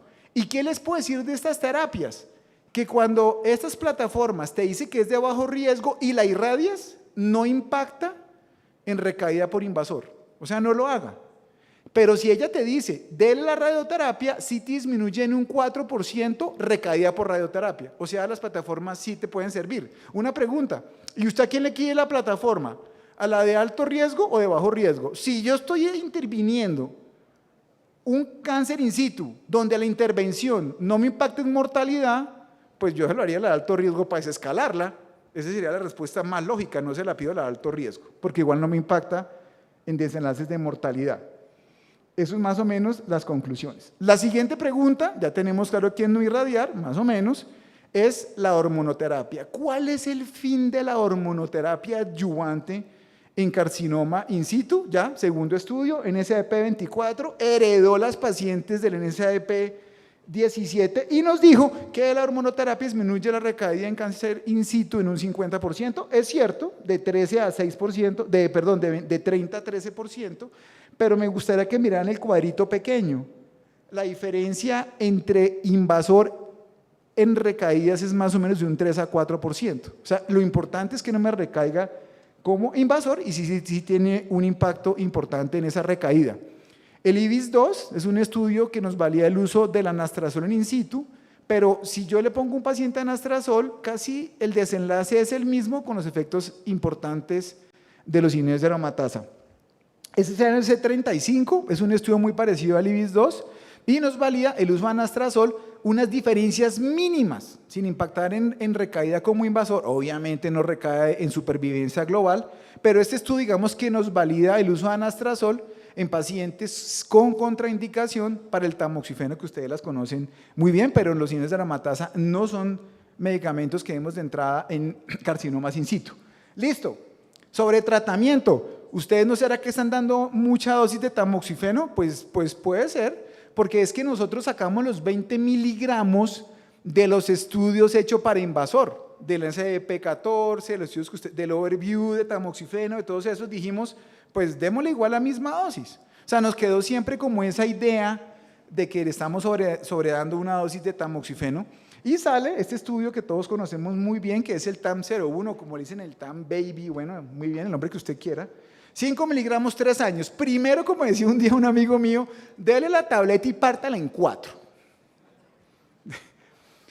Bueno, está bien, désela. O dele, bueno, ahí voy a la siguiente. Bueno, listo, dígale que usted le dio la mitad interdiaria. Pero este estudio tiene un problema, son 500 pacientes, 250 placebo, 250, 5 miligramos, 3 años. Pero acá hay un problema, que no hay un análisis de subgrupos. Aquí las pacientes cuadrantectomizadas, unas las irradiaron, otras no las irradiaron. Entonces me dice, bueno hermano, si no le va a dar nada, dele 5, pero igual sí impacta en recaída local. Sin embargo, no hay un beneficio importante en ese subgrupo pequeño de alto riesgo. Tamoxifeno 5 miligramos, 3 años, sí, pero tenga mucho cuidado si esa paciente es de alto riesgo o no fue irradiada, porque no tenemos su análisis de eso. Una corte italiana, 1000 pacientes, bajo riesgo, quisieron darle 5 miligramos y dijeron, sí, consiga los 5 miligramos. Le dijo, no, pues dele 10 interdiario, porque la vida media del tamoxifeno son 7 días. Oiga, qué inteligente, chino, muy bien, dele 10. Y les funcionó. En esta corte hubo 5, 10 interdiarios, hubo de 2, 3 y 5 años. ¿Y eso cómo lo hizo el oncólogo? Pues de acuerdo con el patrón de riesgo. Lo que pasa es que viene la duda si en pacientes, estos fueron de bajo riesgo, versus un riesgo moderado, esa dosis sí nos va a impactar en recaída como invasor. Aparentemente sí, pero esto es una corte que se comparó con nada. Pero pues es un dato interesante para este subgrupo de pacientes. Entonces, a raíz de estos estudios, el NCCN te dice, dele 20 por 5, pero si el paciente no le tolera, pues puede bajarle a 10 interdiarios. Él acomoda el TAM-01 y la corte italiana, que me parece que está muy bien, pero nunca se les olvide usted qué intención tiene el tratamiento y la paciente que tiene a frente qué tanto riesgo tiene de qué, de que recaiga como invasor, que finalmente es lo que más me preocupa en esos pacientes. Ganglio centinela no les voy a hablar, porque si están peleando ahorita en los próximos 15 minutos que si coinvasor, yo que le voy a decir que le haga centinela in situ, mira, realmente centinela in situ, realmente en tumores muy extensos, masas palpables grandes y en mastectomías por si le sale un invasor. Pero a mí me puede decir, pero igual si le sale un invasor es un tumor pequeño y cae como si fuera un sound. Pero bueno, por lo menos realmente de rutina cada vez debemos hacer menos ganglios centinela en in situ. Porque no lo hacemos en invasor o en el debate, ahora en in situ vamos a escalar el tratamiento. No se olviden la segunda diapositiva. Y la pregunta del millón en los últimos 15 minutos, bueno, no está bien, me quedan 8, yo no veo bien, 36, no sé, bueno, es, oiga, y si ustedes están tan envalentonados con el in situ, pues no lo trate, a ver, yo veré, no, pues espere tantico, espere y verá. Viene el COMET Este estudio se publicó, se hizo en San Antonio hace un año, se comentó y salió paralelo al artículo del COMET y les voy a explicar. 2 brazos, un brazo terapia estándar y el otro ve con Dios. Te voy a hacer seguimiento cada 6 meses. Algunos pacientes le hicieron tamoxifeno, otros no. No más. Lo que pasa es que el brazo que estábamos investigando no le hacía nada, pero es que el otro le hicieron tamoxifeno, radioterapia, cuadrantectomías. Entonces, digamos lo que uno sí tiene la sensación de que esté como mal balanceado. Uno con todo y otro como sin nada. Ni siquiera casi hormonoterapia. Entonces, al brazo de observación uno le quedó la duda si de pronto hubiera sido bueno darle hormonoterapia como hormonoprevención, por ejemplo. Este grupo, a 24 meses de seguimiento, casi 1000 pacientes, mostró que en cáncer invasor, 19 mujeres en el brazo de observación, perdón, en el de intervención, 27 mujeres en el brazo de observación, pero cuando usted mira los porcentajes son muy bajitos. Y fíjese que cuando uno mira realmente uno le dan ganas de seguir los pacientes. Antes de que me digan que ya se me acabó el tiempo, este estudio fue muy interesante porque el que no le hacían nada le hacían seguimiento cada 6 meses. Si la lesión aumentaba 5 milímetros, le hacían rebiopsia. Si seguía siendo in situ, seguían observando a los pacientes. Si seguía invasor, los trataban como un cáncer invasor. Lo que pasa es que es un seguimiento muy corto para yo decirles que sigamos los pacientes sin nada. El estudio, eso también fue publicado ahorita en San Antonio, en Loretta, que es un estudio que salió negativo, o sea, no alcanzó el objetivo. Cogieron 500 pacientes hormonopositivos, porque le decían, pues démosle como hormonoprevención, ¿sí? Porque solo el 14% de los cánceres vuelven invasor, los in situ, y les dieron tamoxifeno 20 miligramos, ¿no? Aquí no hay dosis baja, pero lo triste fue que con un corto seguimiento de este estudio encontraron que a través del tiempo, a un corte a 5 años, encontraron recaídas en un 9.8%, sabiendo que lo máximo permitido era 7. Entonces, como que yo tenía ganas de hacerle nada a los pacientes. O sea, no tengo ganas de hacerle cuadrantectomía, no tengo ganas de operar a los pacientes, no quiero hacer sentina, no quiero hacer nada. Me echo a este paso, me voy a quedar sin trabajo. Pero bueno, entonces, ya, me pasé 30 segundos. ¿Estamos sobretratando? Sí, pero no quiere decir que se las cosas mal. ¿A quién no irradiamos? Paciente de bajo riesgo para recaída invasor, mayor a 50 años, tumores bajo volumen tumoral, hormono positivo. Dosis de tamoxifeno. Usted mire el patrón de riesgo y los efectos secundarios del paciente con riesgo de trombo, patología endometrial, pues, y la tolerancia, pues mire a ver si usted la ajusta 5 o 10 miligramos, pero tengan mucho cuidado en los pacientes que no irradien y con tumores de mal pronóstico. La evidencia hasta el momento creo que es mejor darle 20 miligramos. No radioterapia, yo les dije a quién, las plataformas a los pacientes de alto riesgo para recaídas. Y no la intervención del carcinoma in situ, por ahora está un poquito quieta, nos va a tocar esperar un poquito más los estudios. Muchas gracias. Gracias al comité organizador. Bueno, 15 minutos. Esta es la omisión de biopsia de ganglio centinela. Vamos a basar esto en los artículos publicados y también en un debate similar que hubo recientemente en San Antonio. Cuando pensamos en omisión de ganglio centinela, estamos pensando en desescalamiento terapéutico, en la forma en la que estadiamos el cáncer. Siempre que hablamos de desescalamiento vamos a pensar 4 ítems importantes: seguridad oncológica, mejor calidad de vida, medicina centrada o personalizada y el uso eficiente de los recursos humanos. Vamos a empezar con el primer punto, que es la no inferioridad en la seguridad oncológica, quizá muy importante para nosotros como subespecialistas. Para esto tenemos 5 ensayos aleatorizados, fase 3, multiinstitucionales, varios de ellos internacionales.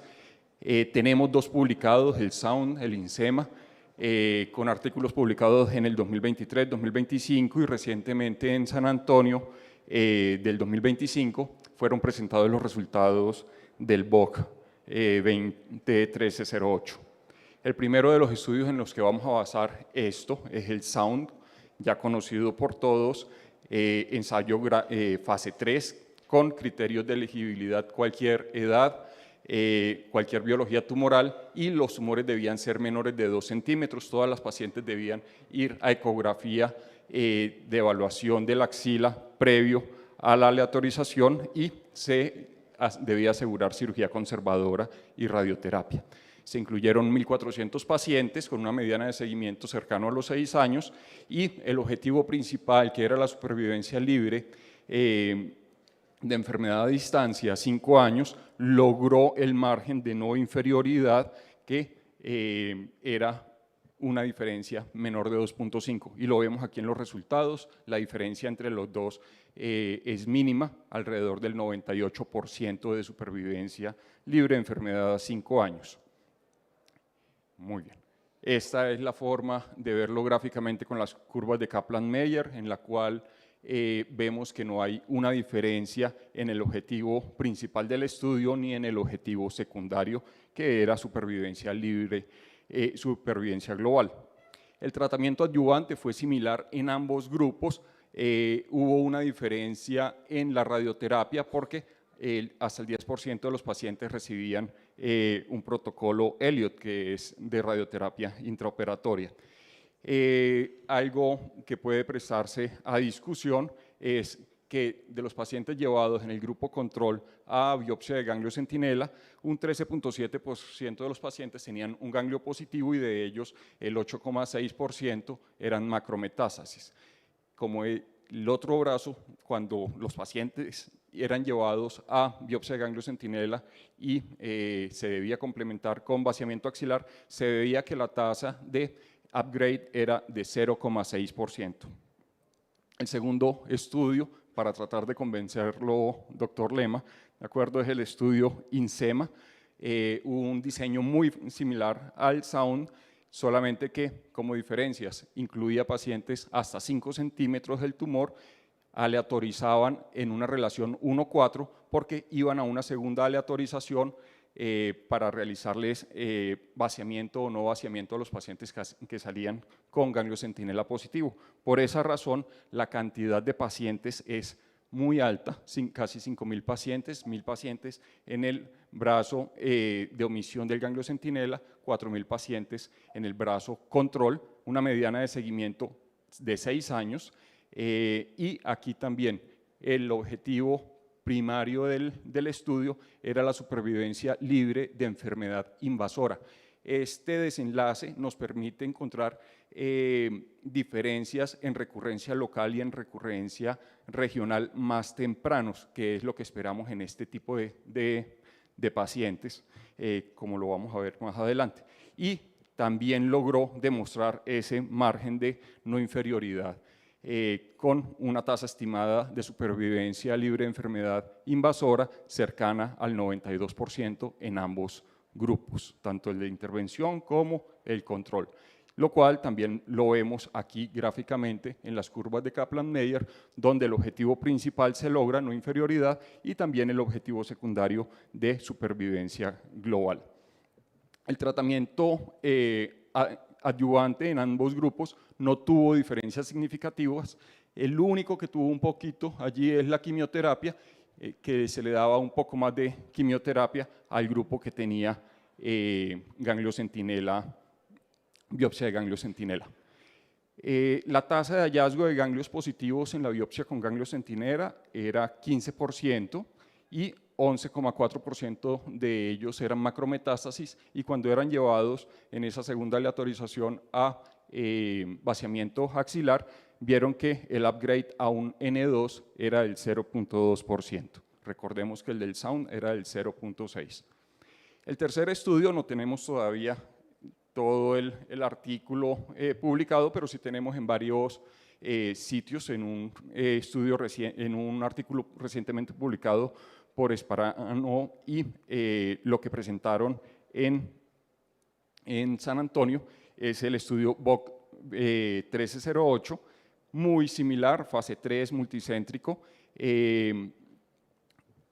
y aquí un poco la muestra menor. El desenlace primario de ellos era supervivencia libre de recurrencia regional, la mediana de seguimiento es de 5 años, y lo que nos muestran en la presentación de ellos es que esa supervivencia libre de recurrencia regional lograba el objetivo primario, que era no inferioridad, y esta estaba alrededor del 95% para ambos grupos. Esta es la gráfica que nos presentaron en San Antonio.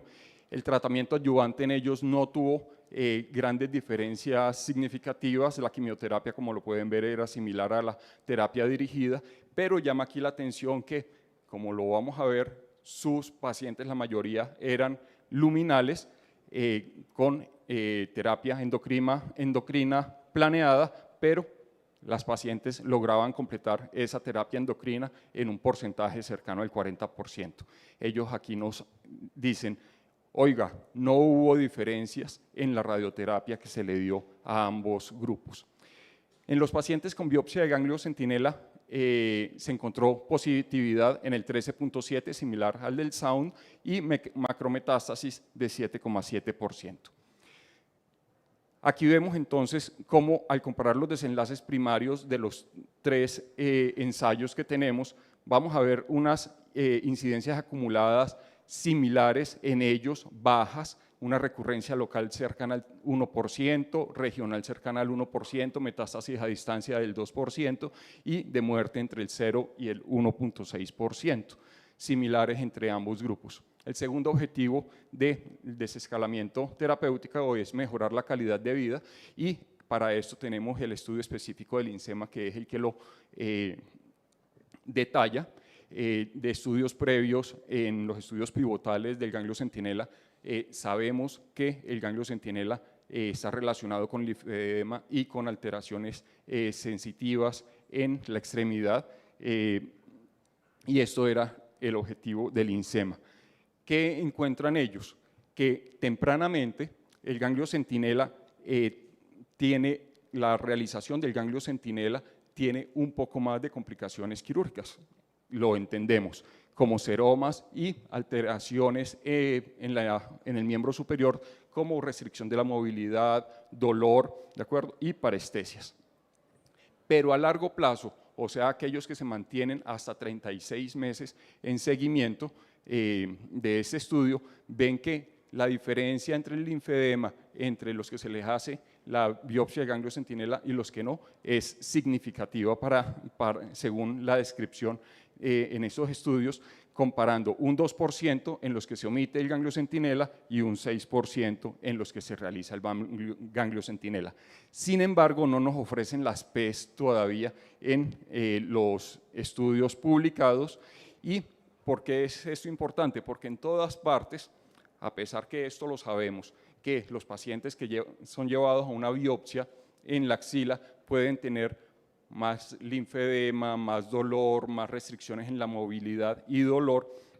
Esa diferencia, ellos dicen por los cuestionarios que implementaron, que es clínicamente significativa cuando la escala supera los 5 puntos en la escala que ellos utilizaron.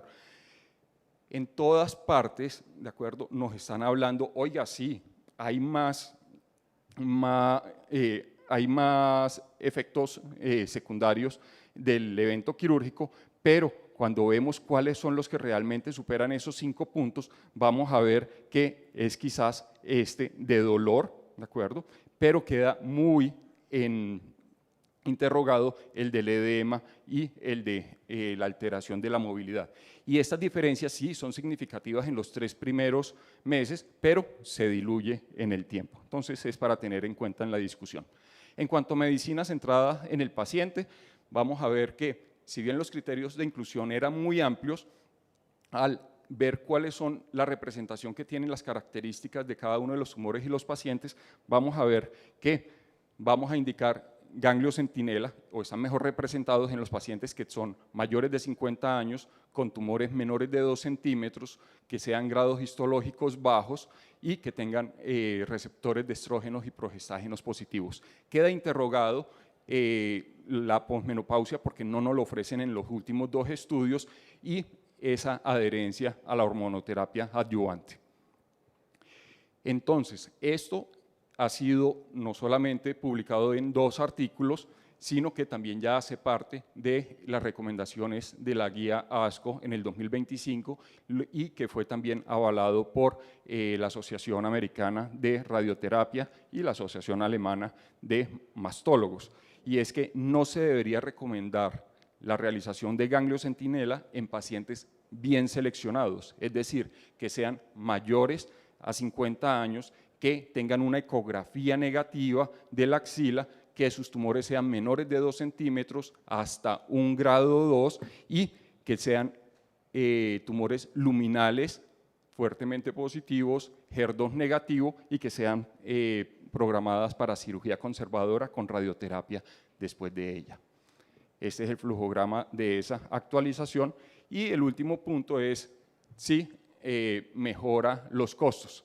De esto no hay algo específico en la omisión de ganglio centinela en mujeres menores de 70 años, pero se pueden extrapolar estos resultados de ese estudio del Choosing Wisely de la Sociedad de Cirugía Oncológica, en el cual los costos se pueden hasta cuadruplicar cuando se realiza biopsia de ganglio centinela en mujeres mayores de 70 años, porque ellas tienen que entrar a realizarse radioterapia. Esto nos plantea algo muy importante. Las decisiones deben ser multidisciplinarias, pero todo el equipo debe estar trabajando con datos muy certeros. Entonces, ¿será que necesitamos un cambio de definición del ganglio negativo?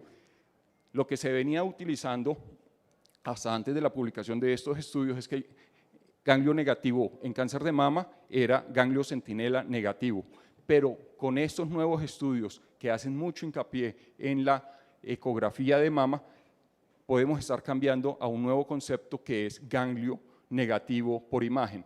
Y aparentemente este hallazgo de macrometástasis en la biopsia del ganglio centinela no va a cambiar, de acuerdo, los resultados oncológicos del paciente. Para esto debemos coordinarnos con los radiólogos, aplicar los criterios de BEDI del 2008 y, como nos lo recomienda este artículo del 2024, estandarizar los puntos de corte para el grosor cortical y la forma en que tomamos las biopsias. Esto es lo que pensamos los cirujanos, pero cuando hacemos una traspolación a algunos datos regionales en el Instituto Nacional de Cancerología, en su unidad funcional de seno y tejidos blandos, se tiene una base de datos prospectiva desde hace 13 años, en el cual hay 1.728 pacientes nuevos. El 70% de ellos son mayores de 50 años, en estadios 1 y 2A de todas las biologías, más o menos 1.157 pacientes, y al buscar esos pacientes que son ganglio negativo, o sea, N0, menores de 5 centímetros, son 1.084 pacientes. Estos pacientes requerirían ese ganglio centinela. De esos, ¿cuáles cumplirían las conclusiones de estos estudios de omisión de ganglio centinela? 120 pacientes, o sea, el 11%, que son pacientes mayores de 50 años, posmenopáusicas, con tumor menor de 2 centímetros, de histología ductal, unifocales, luminales, HER2 negativo, de grado histológico 1 o 2 y que sean N0. Muy importante acá, discusión en junta multidisciplinaria y cuadrar muy bien esas características para poder decir que son N0 también imaginológico. Pacientes que van a ser llevadas a cirugía conservadora con irradiación de la mama y que tengan hormonoterapia planeada. Siendo así, no nos vamos a quedar sin trabajo. Los pacientes finalmente seleccionados serían 1 de 9, por lo tanto seguiríamos operando 8 de cada 9 pacientes con tumores menores de 5 centímetros y ganglio negativo en la axila. Las conclusiones son las que les acabo de mencionar. Muchas gracias por su tiempo.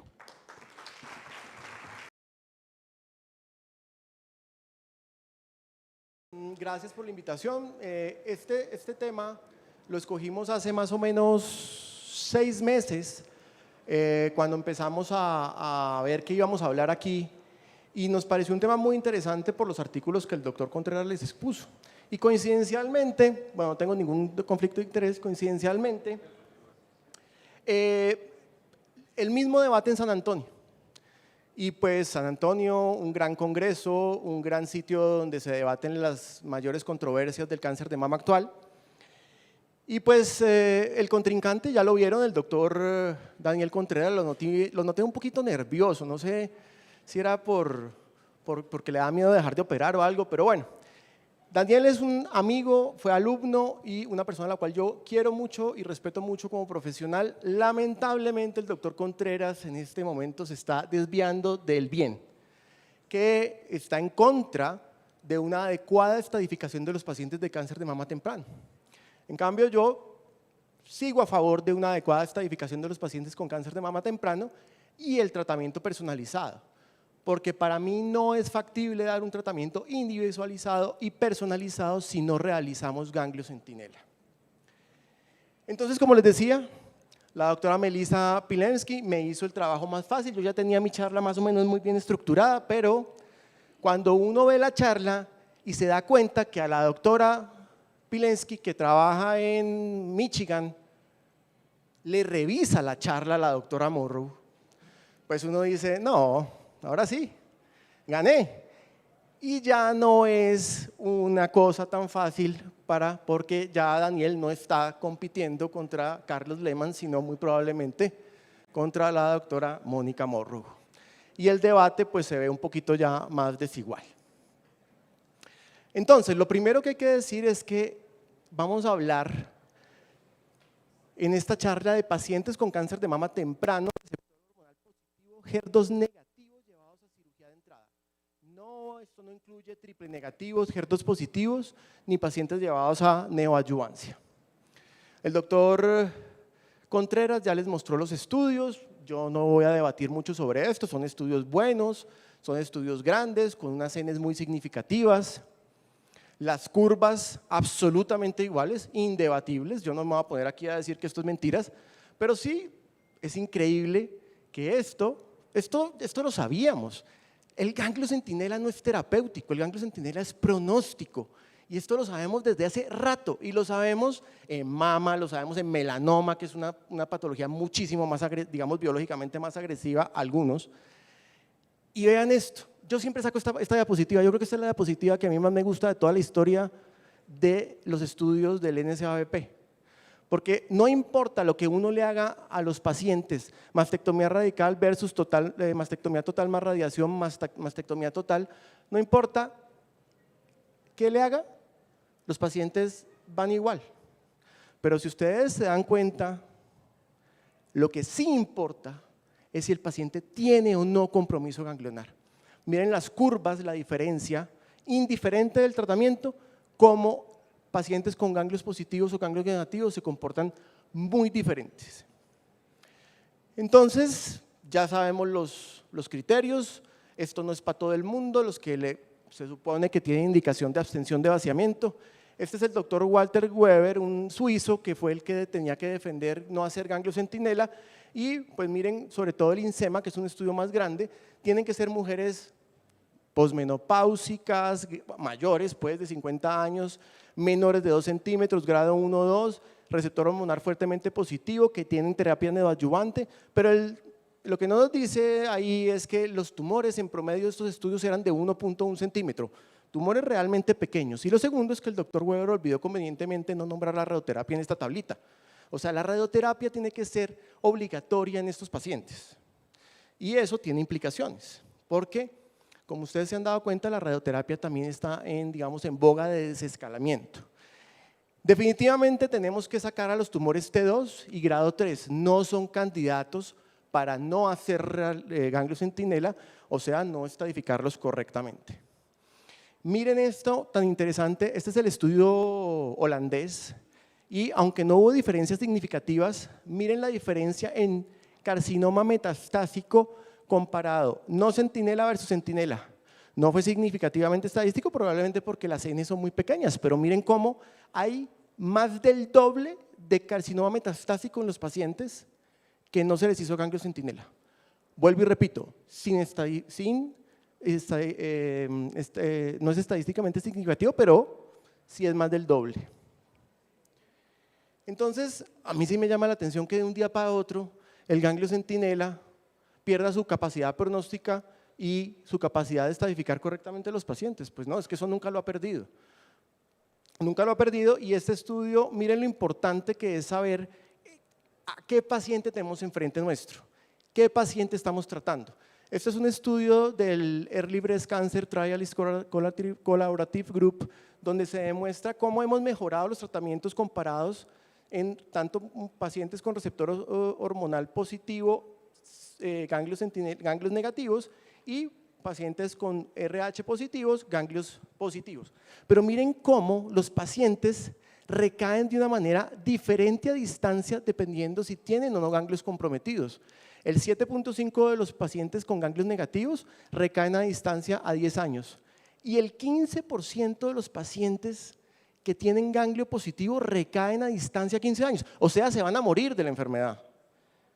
Y yo me pregunto, pues hombre, el estado ganglionar sigue siendo un factor pronóstico muy importante e indispensable para la adecuada estadificación y poder individualizar el tratamiento de nuestros pacientes. ¿Y cómo vamos? Yo me pregunto, ¿cómo vamos nosotros a saber a quién nos estamos enfrentando si no los vamos a estadificar correctamente? Porque no hacer ganglio centinela es no estadificar nuestros pacientes correctamente.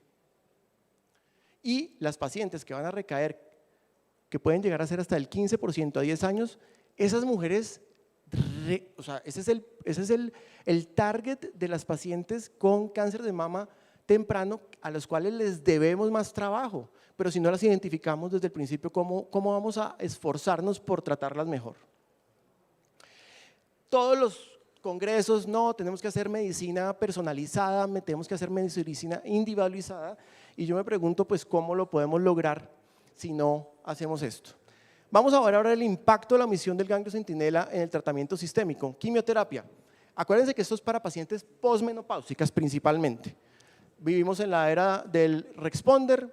Realmente, si ustedes se dan cuenta, el manejo de las mujeres posmenopáusicas con o sin compromiso ganglionar está más dirigido por las plataformas genómicas. Generalmente, a una paciente con ganglio positivo posmenopáusica le pedimos una plataforma genómica. La enfermedad N2 sigue siendo relevante, pero muy poco común, menos del 1% en el SAUN y el INSEMA. Como lo dijo el doctor Contreras, sí le daban un poco más de quimioterapia a las pacientes que se les hizo ganglio centinela versus las que no. Pero al parecer eso no tuvo impacto en supervivencia global. Entonces podemos decir que en quimioterapia, tal vez en pacientes posmenopáusicas con este tipo de tumores, la estadificación ganglionar pareciera que no es tan importante. Pero ¿qué me dicen de los inhibidores de ciclinas? Aquí la historia sí es diferente, porque cualquier macrometástasis ganglionar es relevante para la indicación. Y eso estuvo en el 9 y el 11%. ¿Aló? ¿Ya? Y eso se obtuvo en el 9 y el 11% del SAUN y el INSEMA. Entonces es muy importante identificar una macrometástasis para saber si estas pacientes tienen o no indicación de ganglio de inhibidores. ¿Y por qué? Porque el NATALEE nos abrió la puerta a un grupo de pacientes con cánceres de mama menos agresivos. Porque si comparamos el NATALEE, los criterios de inclusión con el monarquía, pues el monarquía eran pacientes realmente de alto riesgo. El NATALEE nos bajó estos criterios y vemos cómo en NATALEE hay una diferencia significativamente importante para Invasive Disease Free Survival a 5 años con un delta de 4.5 de beneficio absoluto. O sea, identificar una paciente con una macrometástasis, con un tumor T1, que inmediatamente con una macrometástasis tendría indicación de entrar a ribociclib, es muy importante porque estamos previniendo una recaída de distancia. Eso le echan matemáticas a todo, eso dicen, no, hay que hacer 250 ganglios centinelas para prevenir una recaída de distancia. Y yo les pregunto, ¿y ustedes cómo saben de ese 15% de pacientes que van a recaer a distancia, cuál es la que le va a servir el ribociclib? No lo sabemos, desgraciadamente, no tenemos cómo saberlo, se lo tenemos que dar a todas para prevenir eso. Importante, en este forest plot vemos cómo el ribociclib funciona en todos los grupos y muy importante que no aumenta, no disminuye la calidad de vida de nuestros pacientes. A diferencia de, pues el ABEMA tiene su problema con la diarrea que a veces es complicado. ¿Cuál es el impacto de la omisión del ganglio centinela en el mundo real para la indicación de inhibidores de ciclinas? Pues miren, esta es una población gringa de 7.060 pacientes. Si no le hacemos ganglio centinela a nuestros pacientes T1, le vamos a dejar de dar inhibidores de ciclinas al 7%. ¿Mejor? Bien. 7% de nuestros pacientes no van a tener ni siquiera la oportunidad de discutir esto con los oncólogos clínicos y tener un posible beneficio. Concordante con esta cohorte francesa y esta cohorte sueca, donde aproximadamente el 12% de nuestras pacientes no van a tener posibilidad de ir a inhibidores de ciclinas si dejamos de hacer ganglio centinela. ¿Qué pasa con la hormonoterapia? Cualquier compromiso ganglionar puede ser relevante para definir la duración del tratamiento. Cualquier compromiso ganglionar. Ya sabemos que eso sucede entre el 14 y el 15% del sound en linfoma. Recuerden que pacientes con cáncer de mama con ganglio positivo, la recomendación es considerar la posibilidad de una terapia hormonal extendida, ya sea 7, 8 o 10 años. ¿Y cómo vamos a saber qué pacientes vamos a darles terapia hormonal extendida si no sabemos si realmente tienen ganglio centinela negativo?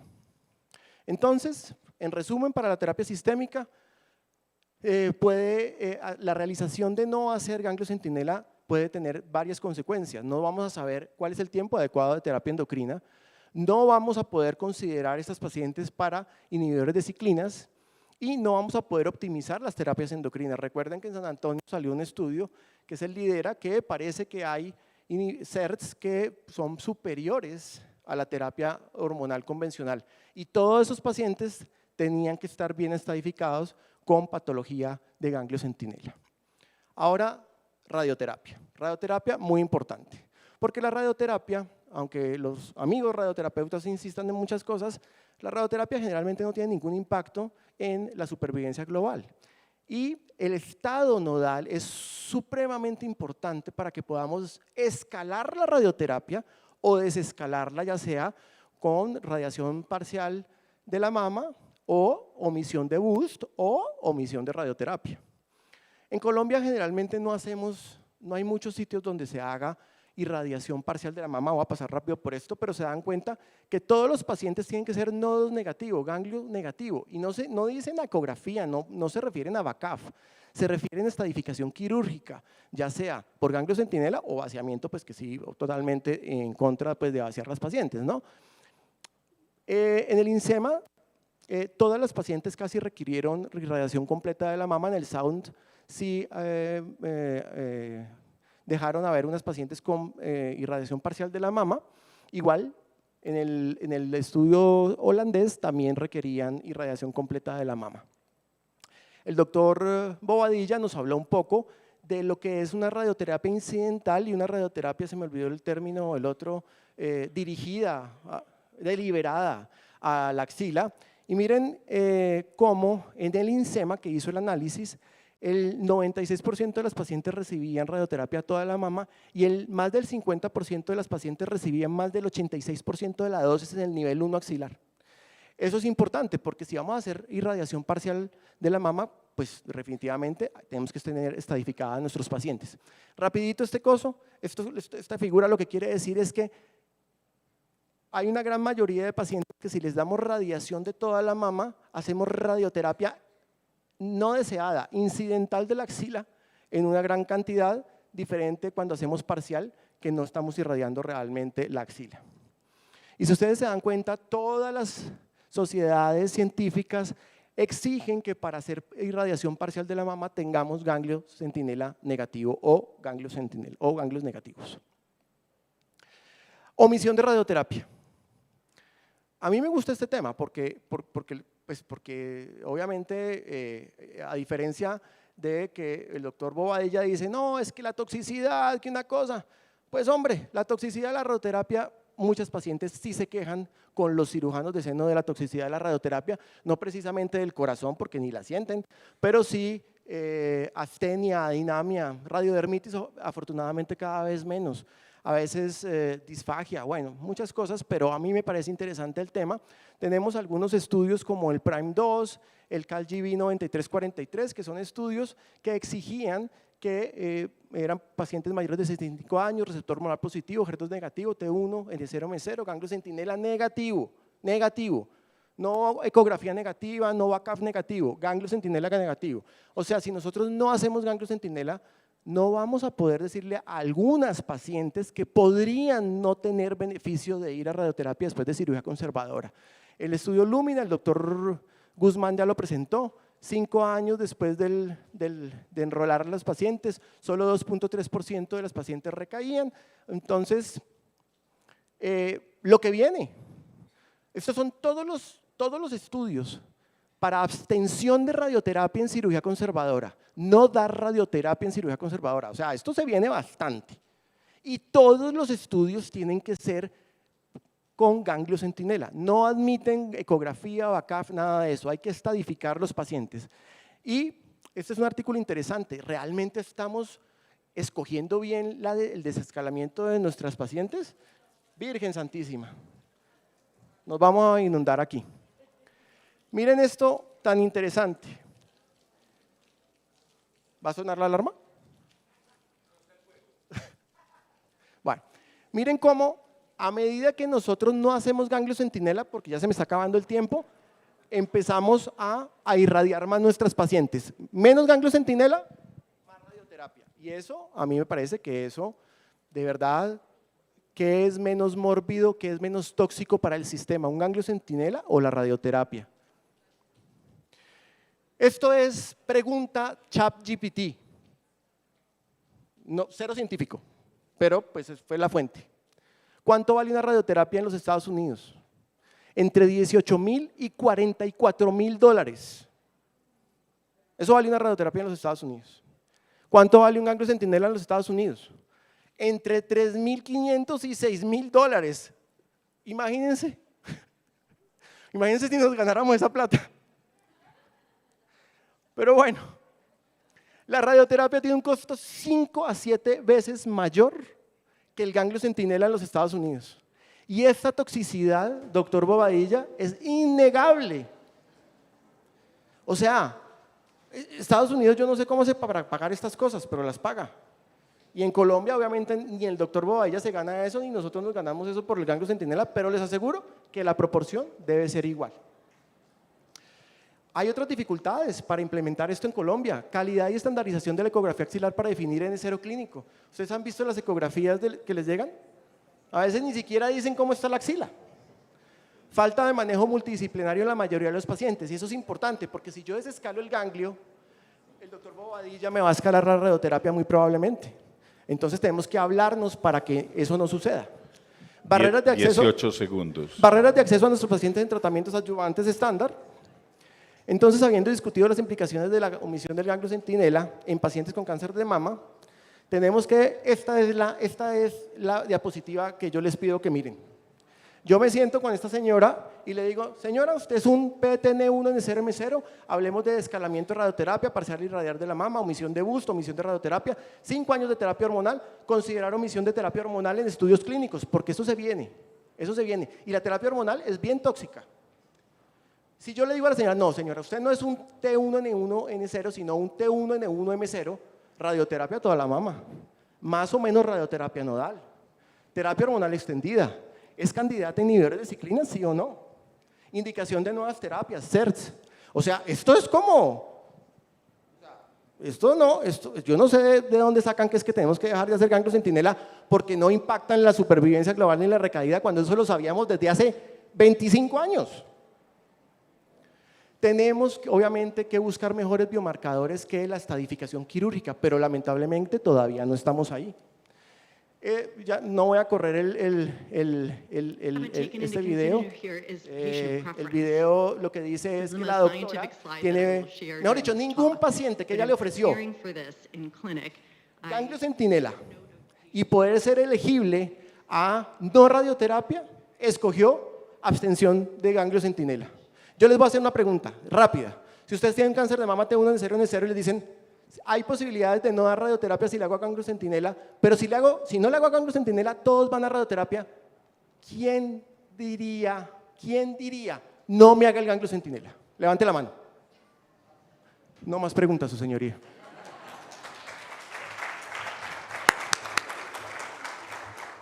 Excelente, parece ser que sí hubo.